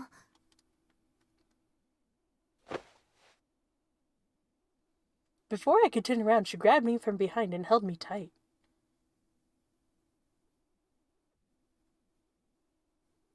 There was a gentle scent like flowers. Are you going for a specific ending? No. I'd say I'm just going for whatever ending I end up getting. Though, yeah, because like the different delusions like do like the different endings, of course. Like if you do different ones at different times or skip them sometimes. But like, I don't know, I kind of want to use them because they feel a little silly because I never knew it existed till like, I think it was, I forget when I found out, but it wasn't that long ago. I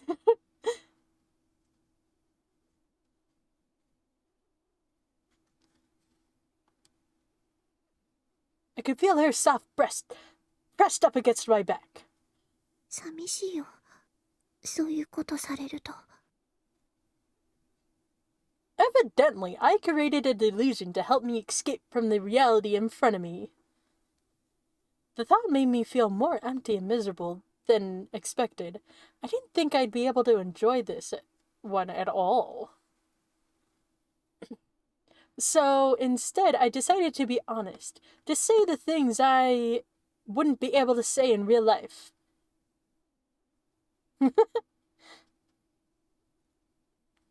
僕だって寂しかった。辛かったんだ。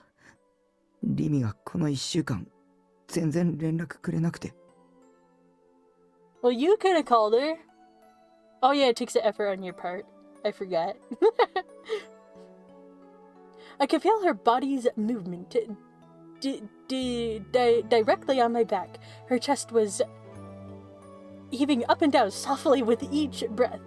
It made me realize the obvious that she was a living human being, yes. Wait, it'd take you this long to realize this? ごめん。一緒にいてあげられなくてごめん。 Rimi's arms got tighter around me. 私の中でもまだ迷いがあって、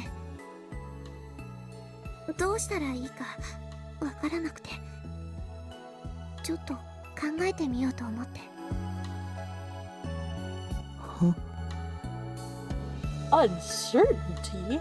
What was she talking about? そもそも私、タクと一緒にいていいのかなとか、このままの関係を続けるべきなのかなとか。でもね、このままじゃきっとダメなんだ。それじゃあ。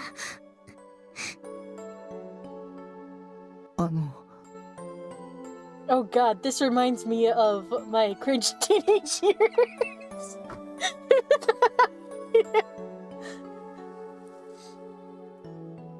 ねえ、タク。私が最初に願ったのはさ、一つだけだった。なのにどうして人は、私は際限なく望み続けちゃうんだろうね。あの空を見つけた時に、私は。Which one are you? Are you just kidding? Are you the anime figure? Just kidding.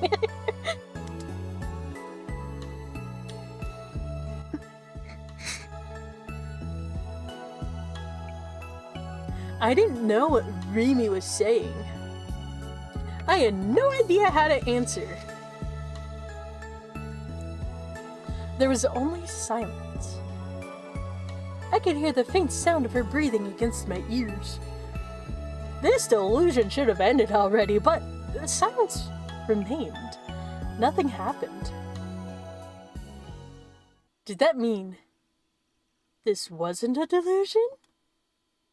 When I realized that that it wasn't my whole body, suddenly went tense. Mimi was holding me tight in the real world. She was right up next to me. I could feel my mind threatening to lose control. I felt like if I pushed onto her, onto the bed, she'd let me do it. I don't know. I think you should ask before you do that. I gulped. メールだよポケナス。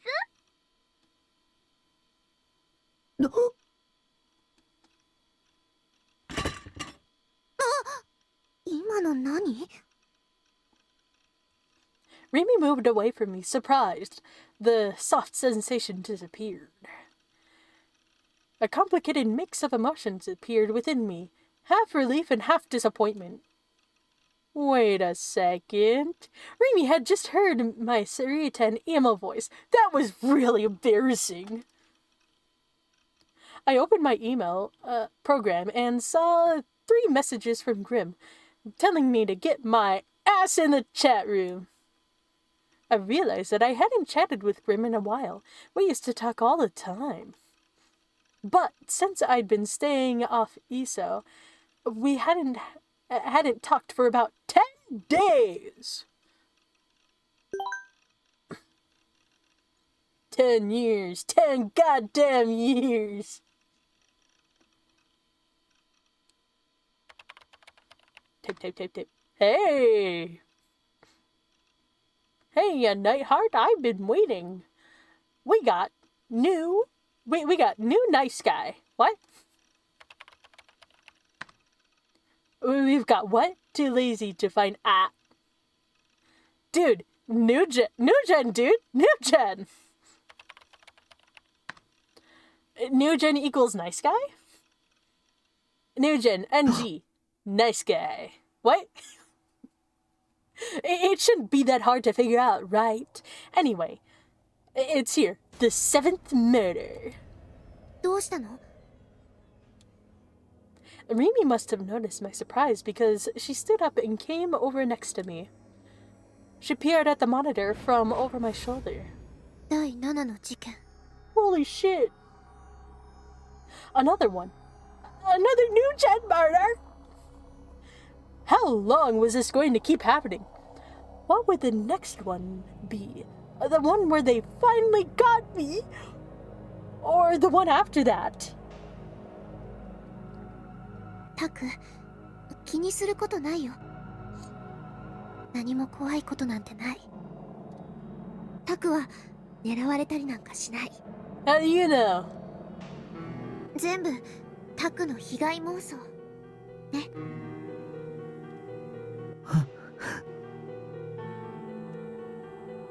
She was trying to cheer me up, but she had no evidence at all. That's not going to make me feel better, Remy. Anyway, had Grim gotten a job at the New Gen advertising division or something? He was constantly telling me about them whenever one happened. Once again, he posted a bunch of links to new sites. Oh, excuse me. This must have been his way of telling me to look at them. I clicked the link and bit down on my lip.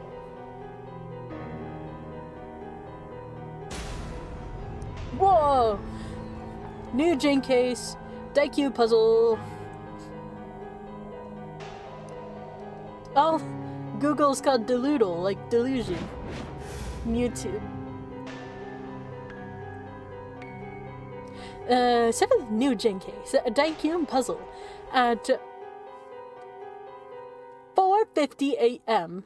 On the 4th, the bodies of 3 men were found hanging from a transmission wire along the train tracks in Shibuya Ward, Tokyo. The bodies belonged to 3 Shibuya residents, a college student named Saburo Anazawa, a part-time worker named Ryo Takaki,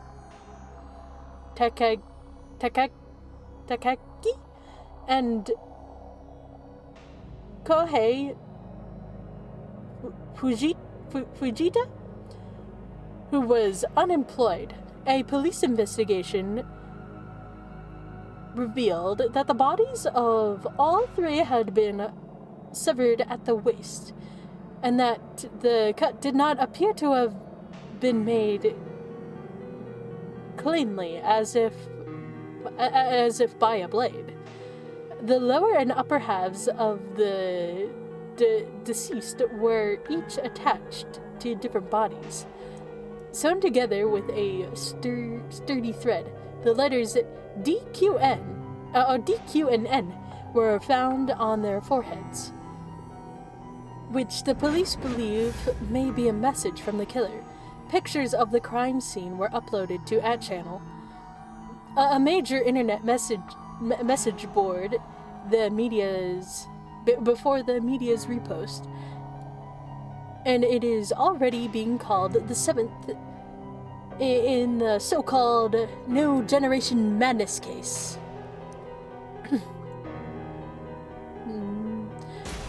Users of the board named it the Daikun puzzle due to the way the bodies of the victims were.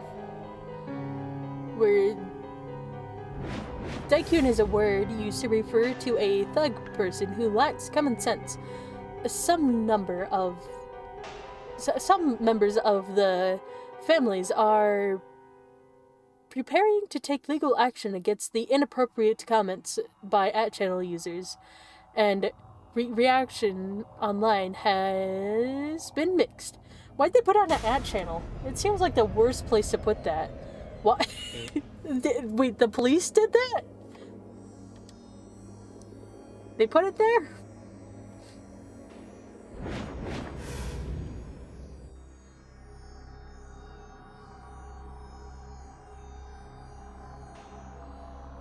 New Gen, 3 corpse ripped apart at the waist. Daikun written on their foreheads. Name: It's me, Anonymous. A new... Oh, okay. A new Gen... KTR... Yeah. Whose eyes are those? Lol, Daikun, lol. This isn't New Gen. The cops are idiots. You trying to say that we Daikun-hating @channers are behind it? The way they rip the bodies apart and put them back together is kind of like a puzzle. I wish they'd replaced my top half with that of a hot guy. The killer uses @chan? Probably. I don't know.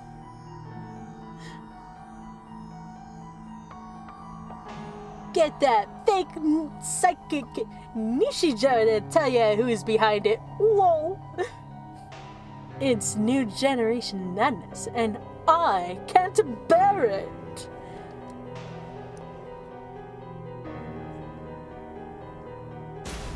Oh, okay. Group die, pregnant man, crucified, vampire, That's the silliest one. Brain dead. Yummy hand, Daikun puzzle.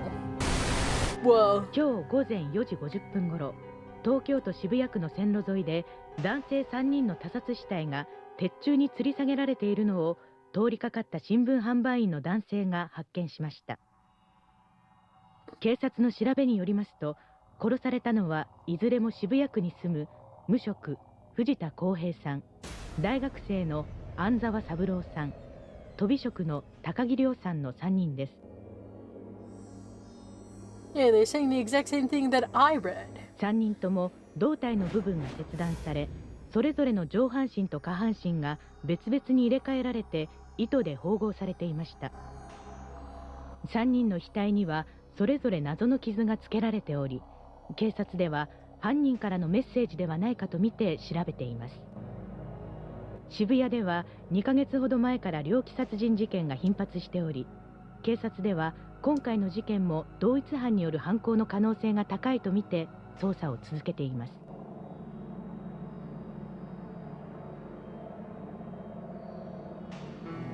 Whoa, whoa. The last video I saw showed the faces of the 3 murdered men. I recognize their faces. あいつらだ。 Who are they? 知ってるの？昨日僕に絡んできた。Oh. I gave them all my wallet, but they still attacked me anyway. I passed out, and when I woke up, Kozupi was there. The 3 of them were covered in blood. I took my wallet out of my pocket and stared at it. When I'd woken up, Kozupi was holding my wallet, and she'd given it back to me. Could she be the one who... Probably. Oh wait, no, because she said she wanted to, but she didn't. Like a teacher making you read the same paragraph twice, yeah.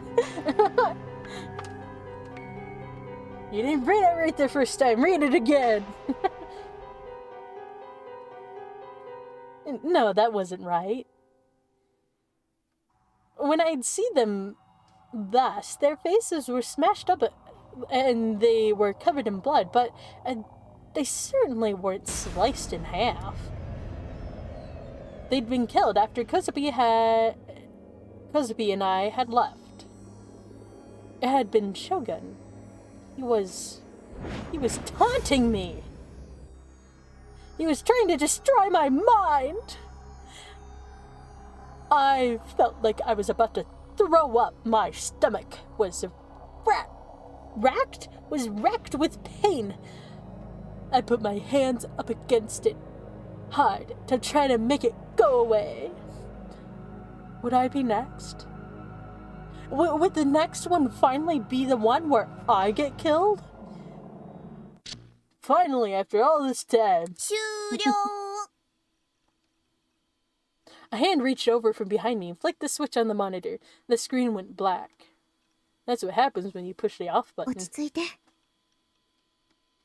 気にすることないよ。ただの偶然だってきっと。 How could Remy be so calm? There was no way this was all just a coincidence. それよりお腹空いちゃった。 I don't think there's any ねえ food here. 私が行きつけのお店があるんだけど、そこにご飯食べに行かない？ Yeah. 安くて美味しいんだよ。私が保証す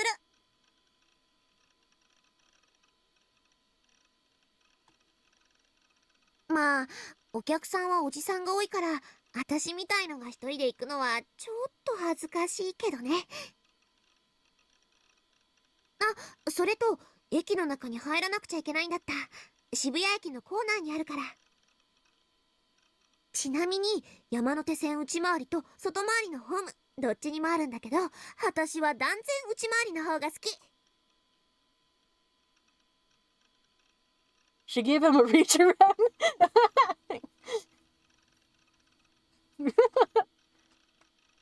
A reach around.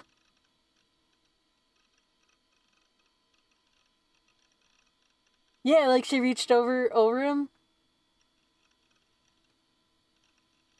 Dinner, huh? I didn't feel like eating at all. I felt like there was a knife at my throat. Like somebody was lying. What? Like somebody was saying they could kill me at any time. Please just leave me alone. Yo, can you hit the Quan? What is that? What does that mean? What did I ever do to you? I'm just so tired of all this. Boom. Boop. Whoa, a sword. Whoa.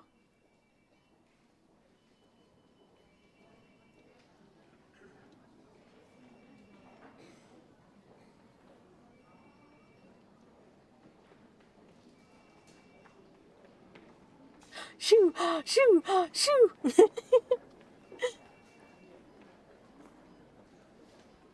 damn for real, dude. The Quan.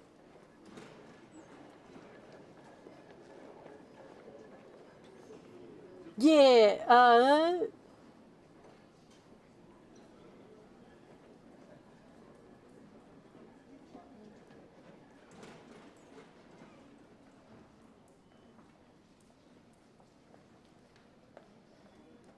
mimmer? A mimir? A mimir? What does that mean? I live under a rock. I don't know.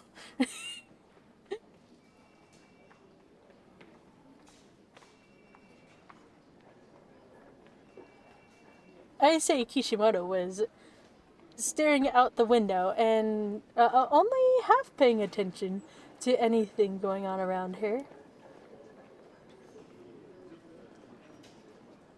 There were no bars on the windows, like there were in the rooms at the Arkhart Medical, the place she'd been before.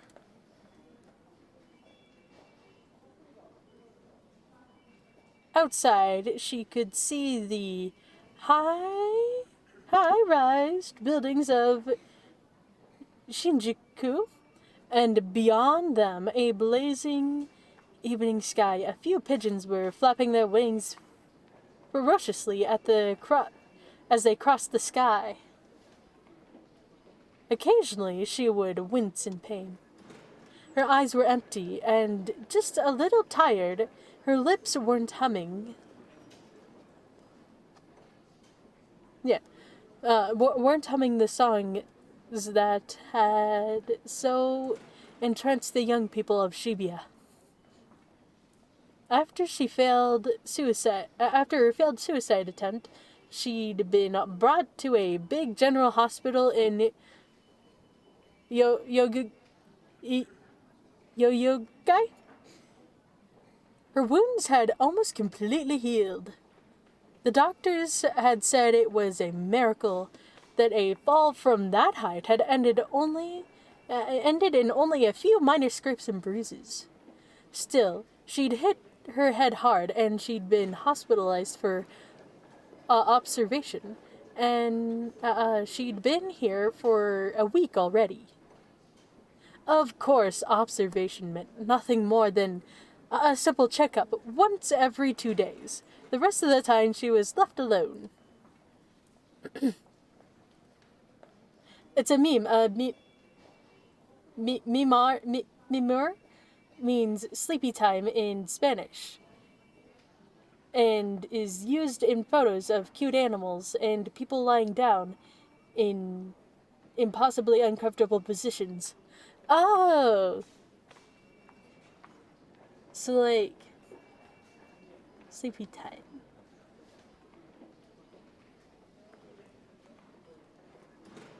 So, like, this would be an uncomfortable way to sleep.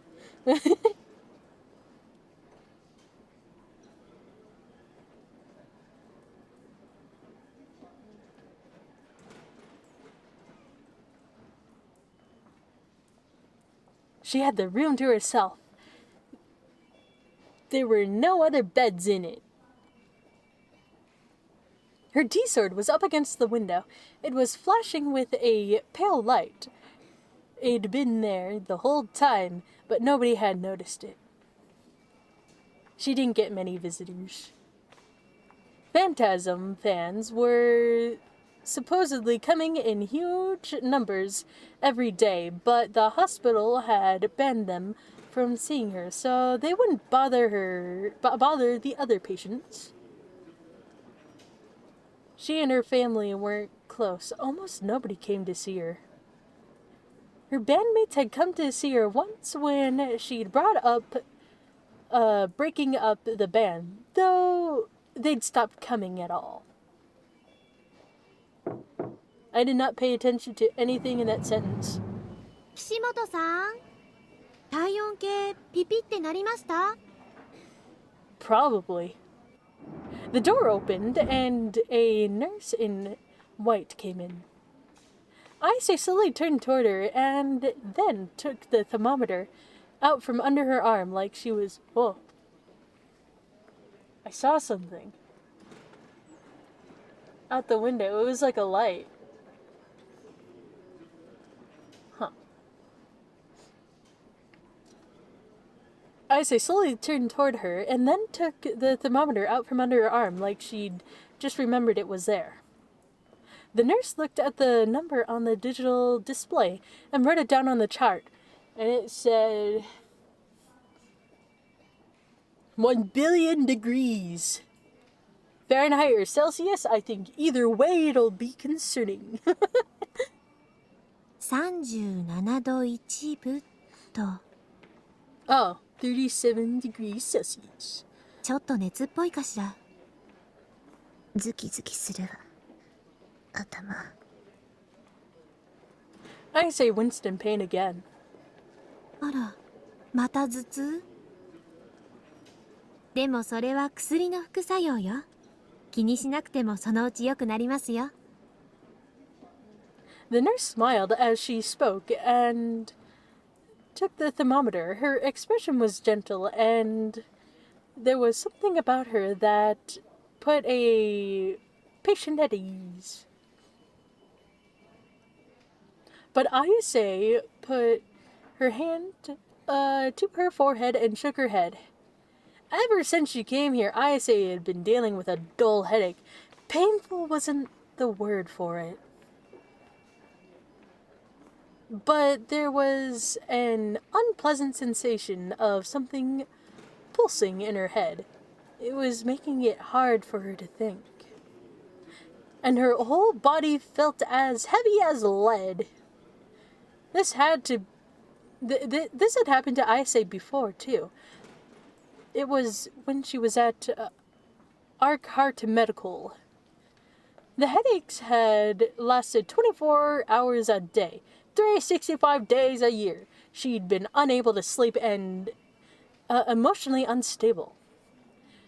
It was a past she didn't want to remember.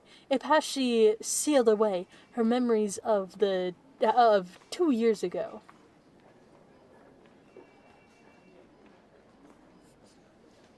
The pain was the trigger that made them come back in flashes.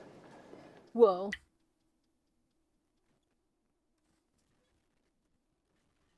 It's time to stop standing silly. Maybe. Yeah. Whoa.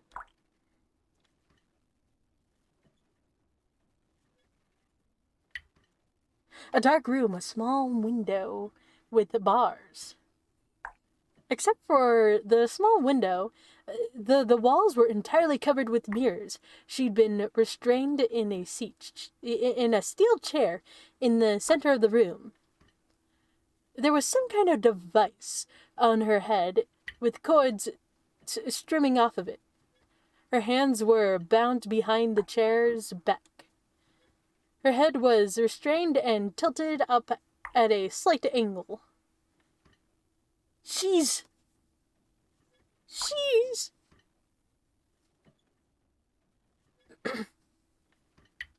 There was no one else in the room. The only sound were her panting for air and the straining of the metal chair.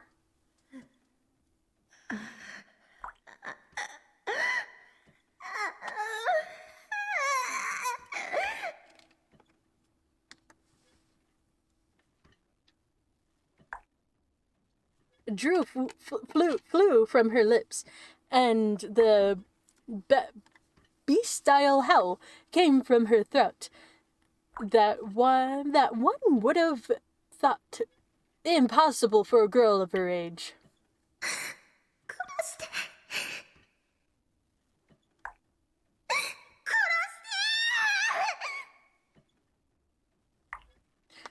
It was a very quiet form of torture. There was only one thing they were doing to her. A single drop of water was falling on her forehead from above in the same spot every time, at the exact at exact 5-second intervals. That was all. She'd been stuck like that for 2 days with no rest. Dang! Oh my god. And now all she could think of when the next drop would fall. Her senses were pushed to their limits. Each time a drop fell. It felt like every nerve in her body was being ripped apart. Like all the bones in her body were being shattered. Sound design is so good. Yeah, I know, right? I like the... They did a good job with the sound design. I also like the soundtrack.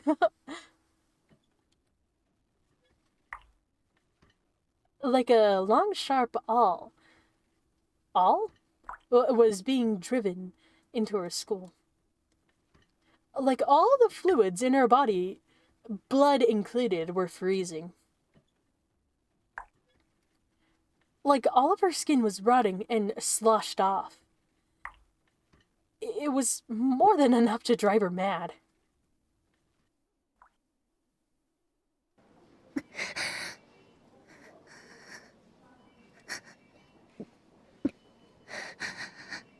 She snapped back to reality and found herself panting and clutching the sheets tightly. Her whole body had started to shake when the dark memories came back.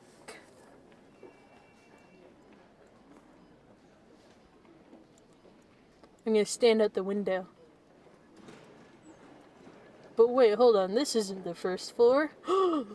The nurse was gone from her room.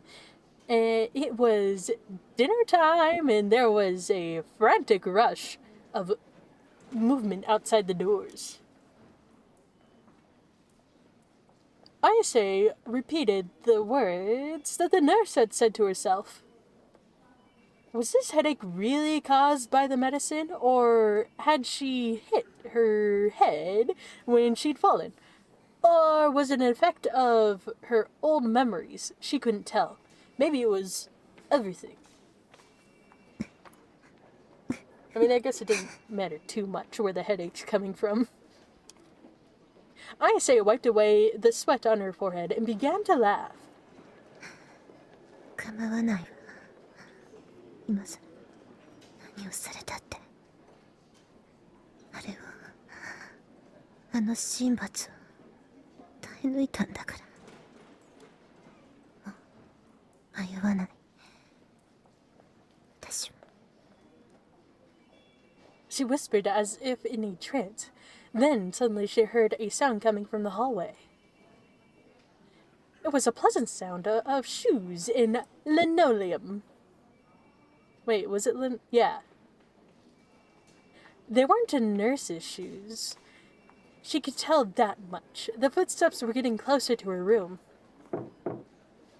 There was a knock at the door. She pressed her lips together tightly in a frown. 失礼します。 Who the fuck is here? Oh, it's this guy. It was a man. He was holding a fruit basket, the type commonly given as gifts. Get the fuck out of here! Ayase recognized the man. Thus, she looked at him suspiciously. どうも。あ、別に怪しいもんじゃないっすよ。自分は。 Oh yeah, that's a good sentence to start out with. 知ってるわ。He was a detective with the Tokyo Metropolitan Police. He'd once been tailing her as a person of interest in the Nugent case. He scratched his head cheerfully. For a detective, he seemed surprisingly laid back. いやー、嬉しいっす。君みたいな美人に覚えててもらえて。 Hey, you're an adult and she's in high school. Leave her alone. Don't say that. That's a weird thing to say. 記憶力いいんすね。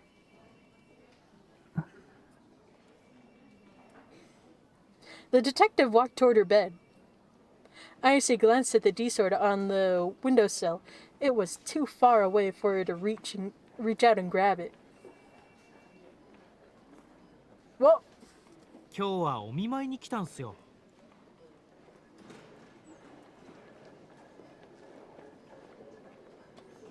そうは思えないわ。 yeah. 目的は？鋭いっすね。Of course.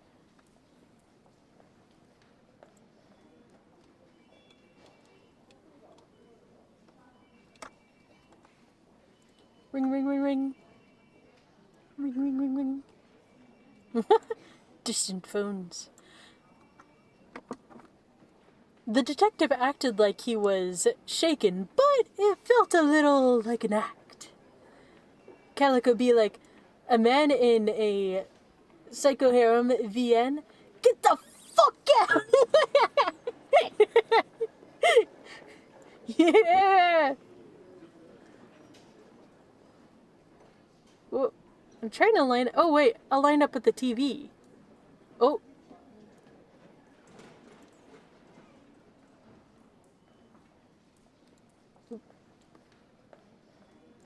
"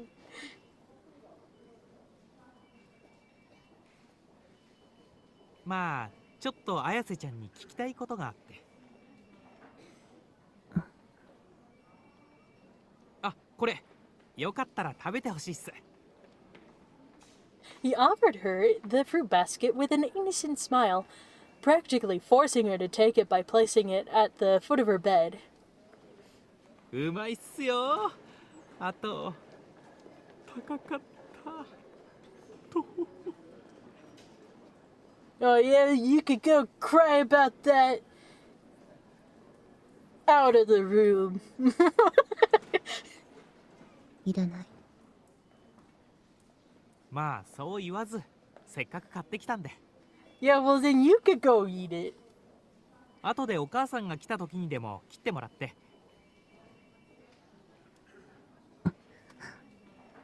That's just the thing, I don't have a mom. あ、しまった。綾瀬ちゃんはもう何年も両親に会ってないんだったっすね。 How do you know that? It was clear the detective knew exactly what he was doing, but Ayase didn't really care. Her parents had disowned her when she was very little. They weren't the type to really care about what the neighbors thought of them, and Ayase was a problem child. They were eager to get rid of her. She wasn't entirely cut off from them, though. They sent her enough money to cover her living expenses every month. 申し訳ないっす。 He gave her a little bob of his head in apology. Ayase was now starting to recover from her flashback earlier, and didn't really want to talk to the detective at all. She decided to get this over with as fast as possible. 聞きたいことって何？ How nice of the hospital to put a microwave in case we get hungry. Do you want a burrito? Beep, beep, beep. Broom. Oh, wait.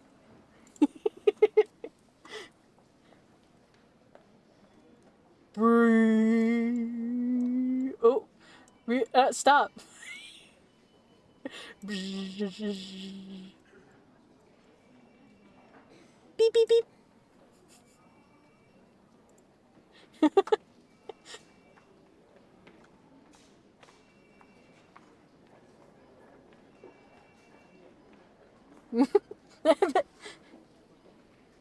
Make a microwave. A microwave? アリバイ？違うっすよ。それは前に散々聞いたし。 Oh, shit for free? Hey, I'm wearing shorts, okay?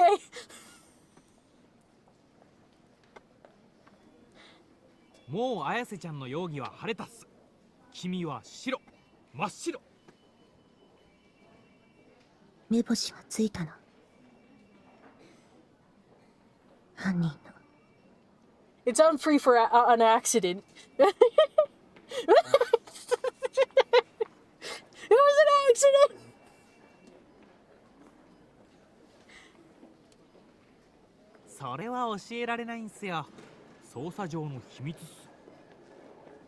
Why not? 匠 It's okay to know classified information, I think. 秘密っす。 The detective was grinning. He was clearly hiding something. When he laughed, you could really see just how young he was. They keep saying how young he is. How young is he? How old are you? Are you old enough to be a detective? He's 5 years old. Just kidding. しかし西条くんは不思議な少年っすね。彼を見ていると殺人の容疑者にはとても見えない。Well, yeah, I'm pretty sure a lot of murderers don't look like a murderer. I mean, he isn't the murderer, but, like, still. もしあれで本当に犯人だったとしたら、まさに人の皮をかぶった悪魔っす。まだ容疑者なのね彼。いや、そういうわけじゃないっすよ。The detective laughed and shook his head. ああ、今の話、誰にも言っちゃダメっすからね。Too bad, I'm gonna tell everyone. And she goes, and all, hey everyone, guess what?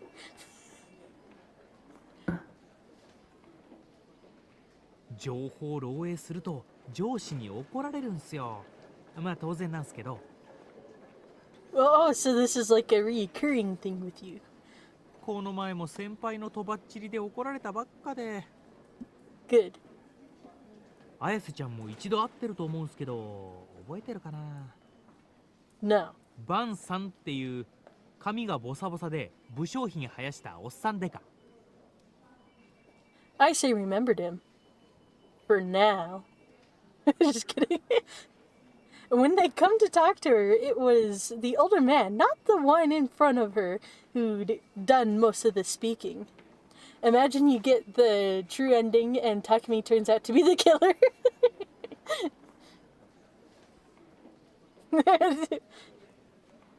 We're like, oh, we've been wrong this entire time.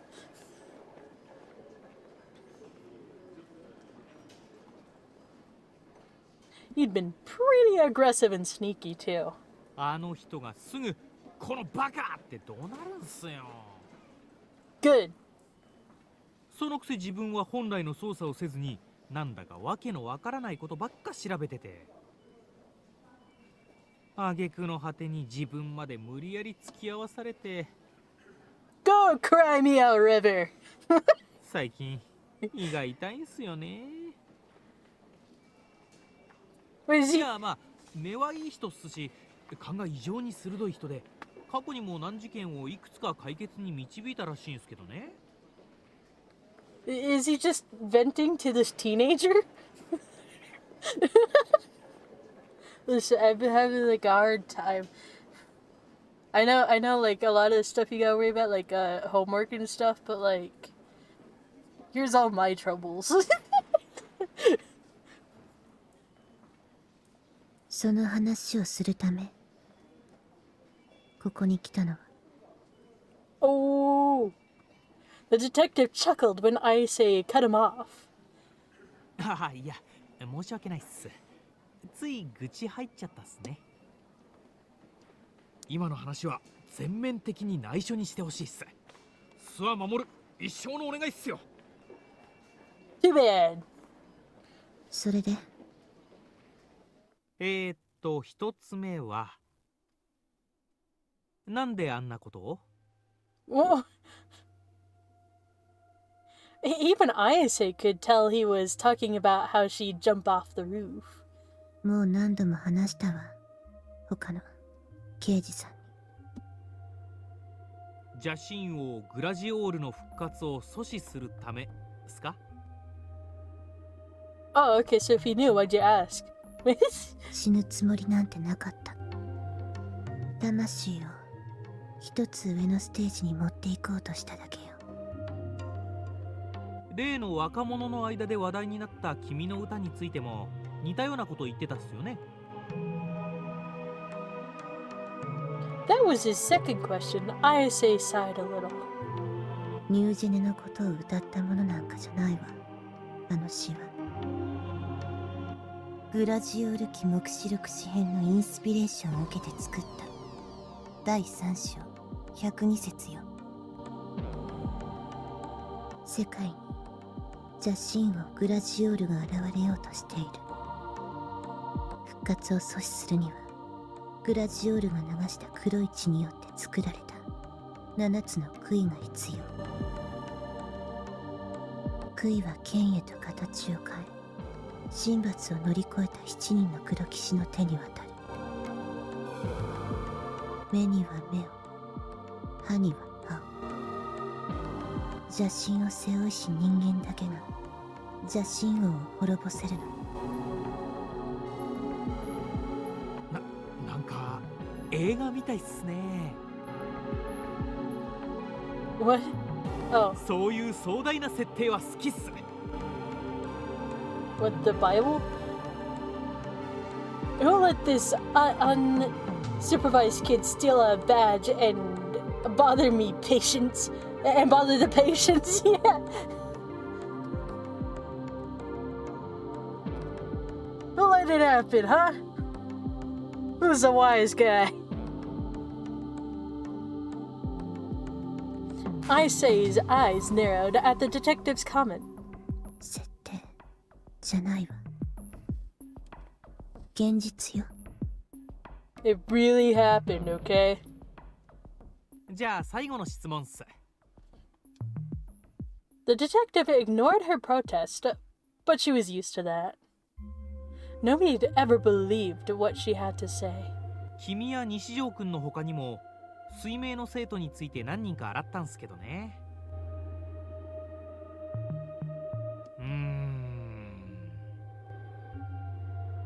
He crossed his arms and let out a little sigh, just a little one. It felt like an obvious act, but ISA wasn't inclined to call him out. 何？すごくバカバカしい質問なんすけど。Spit it out! 刑事が質問するようなことじゃないんすよね、本当は。Then don't! 子供じみてるっていうか。そう。質問する気がないなら出て行って。Yeah. 頭が痛いの。ああ、いや、実はね、バンさんが妙なことを言い出してるんすよ。君たちは魔法使いなんじゃないかって。ISA's eyes narrowed, just a little, at the phrase, you guys. 違いますよね。使えるわ。She looked down at her hands, instead of at the detective, as she spoke. 綾瀬ちゃんって面白い子っすね。でも、ニュージェネはグラジオールの騎士と無関係。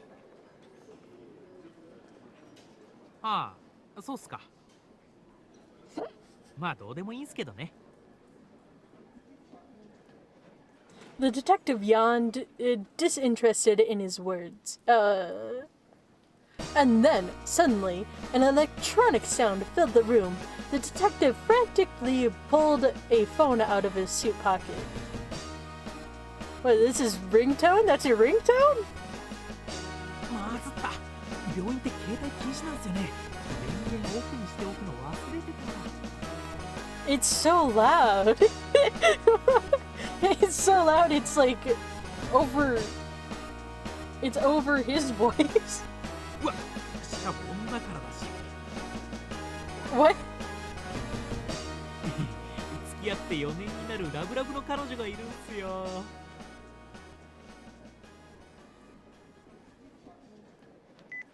He grinned as he pressed the button to reject the call, he turned back toward Ayase. 綾瀬ちゃんは映画見るっすか？スパークウォーズって知らない？それに出てくるダース・スパイダー伯爵のテーマなんす。今のメロディー。Oh my god. That's hilarious! I like how they're mixing so many things together. Darth Spider in Spark Wars.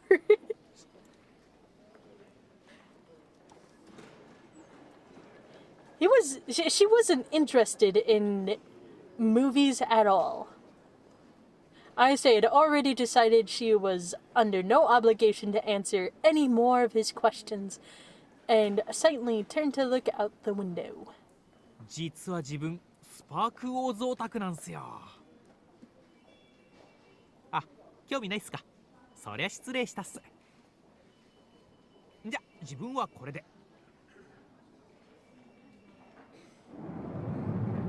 Finally. Just kidding.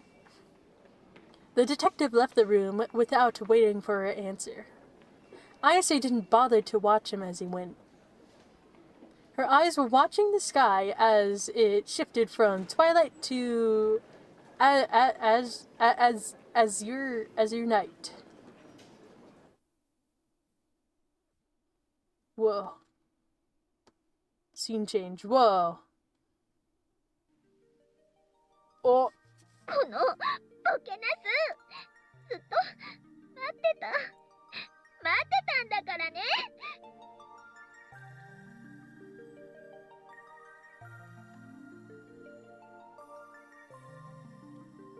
あなたのことなんか大嫌い。 Good, someone asked you. Just kidding. 大好き。 Oh.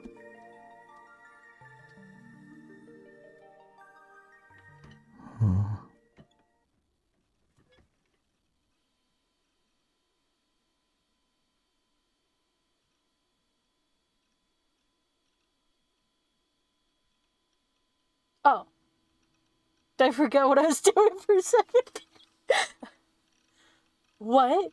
The murderers? Anyway, let me tell you about the murder spiders and Spark Wars.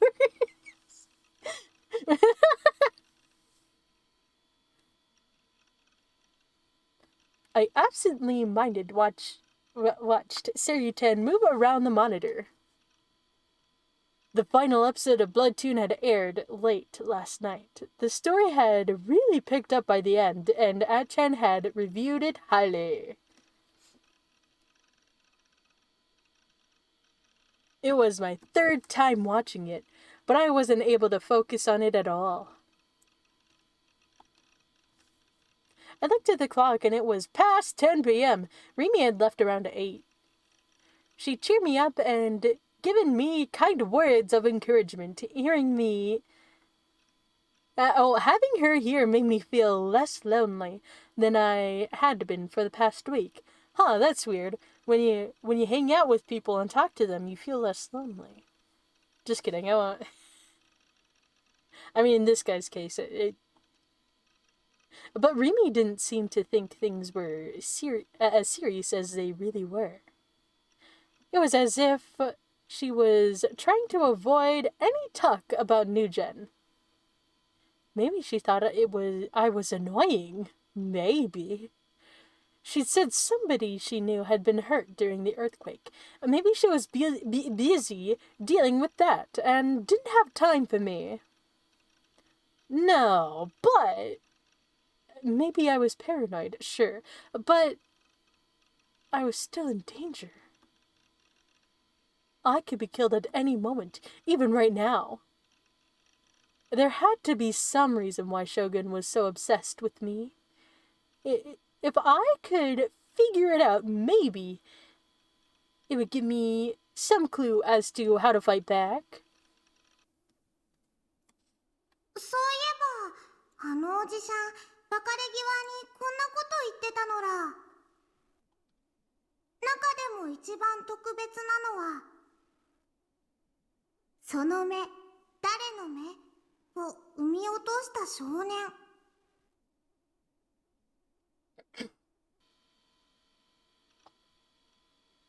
Whose eyes are those? You couldn't go anywhere in Shibuya without hearing those words now. And online, everybody had even started using it as the killer's name. I'd been using that phrase since I was little. I made up the phrase. Shogun must have known that, and this was his way of sending me a message, or maybe challenging me. When did I start using that phrase? It felt like somebody had said it to me. I vaguely remember writing it in an essay I'd done in elementary school. I'd even made it... I even made it the title. Whose eyes are those? I could barely remember what the essay was about. Now I wanted to know. What had I written in it? Did they still have it at home?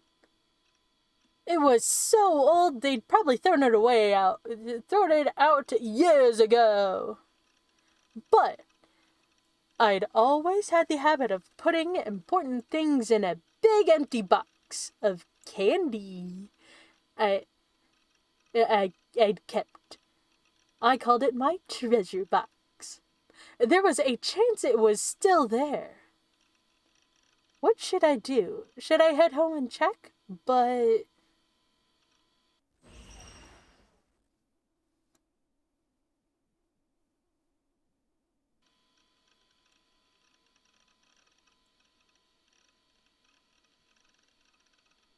I didn't want to have to face Nanami. I wouldn't know what to say. はあ、僕はどうしようもなくヘタレだ。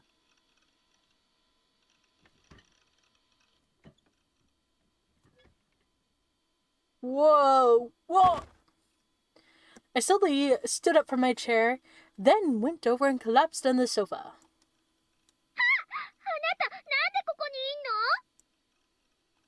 これは違うんだからね。私は別にさ、立ち食いそばが好物なわけじゃないさ。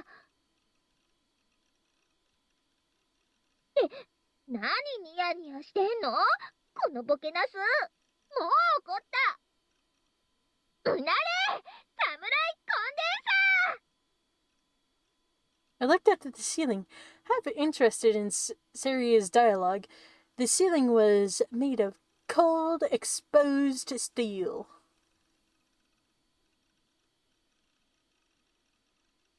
There was nothing like knots in wood grain for me to look at and pretend it was I was seeing a human face.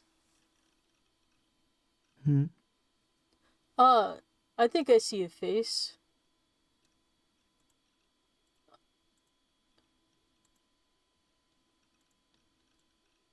Whoa! Where'd that come from? Suddenly, in the corner of my eye, I saw a metal box with a design I recognized mixed with the boxes of H games on my bed in the loft. あれって。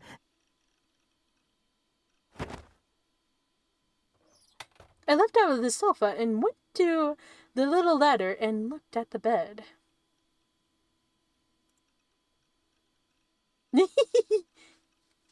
I smile. A square reddish brown box about the size of B5 sheet of paper, written on the lid was the word Sable. This was it! My treasure box! I must have brought it from home. I didn't remember bringing it at all, but... GJ me. What does GJ mean? Did he say that? Is it in the...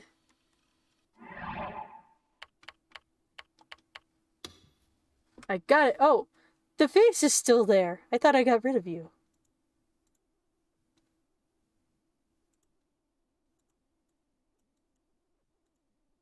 Oh, I can't get rid of the eyes. There we go. What is it, GJ? No. Oh, when did I learn this word? I never read these. BEFGJ. Short for good job, slang in used by 2000s era Japanese otaku. Okay.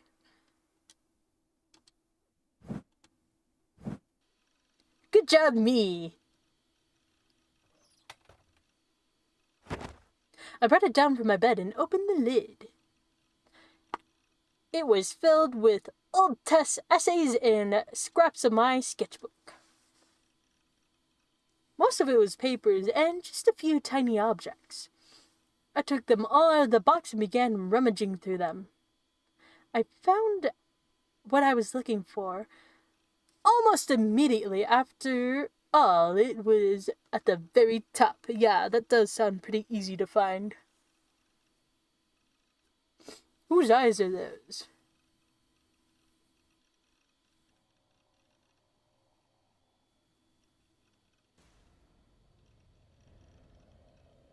What if we pick this up next time? This seems like a good... I think it's a good one to pick up next time, right? Whoa, whoa, meow! Oh, gotta save first. Quick saved.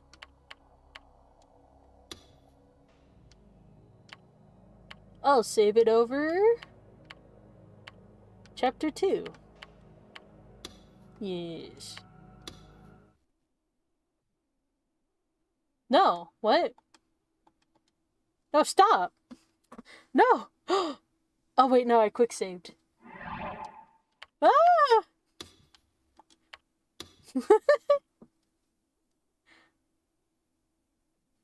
Yeah.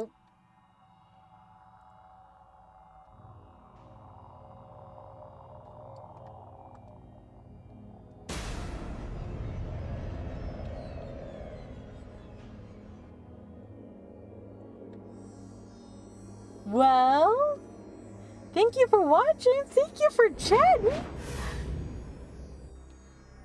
Bye bye.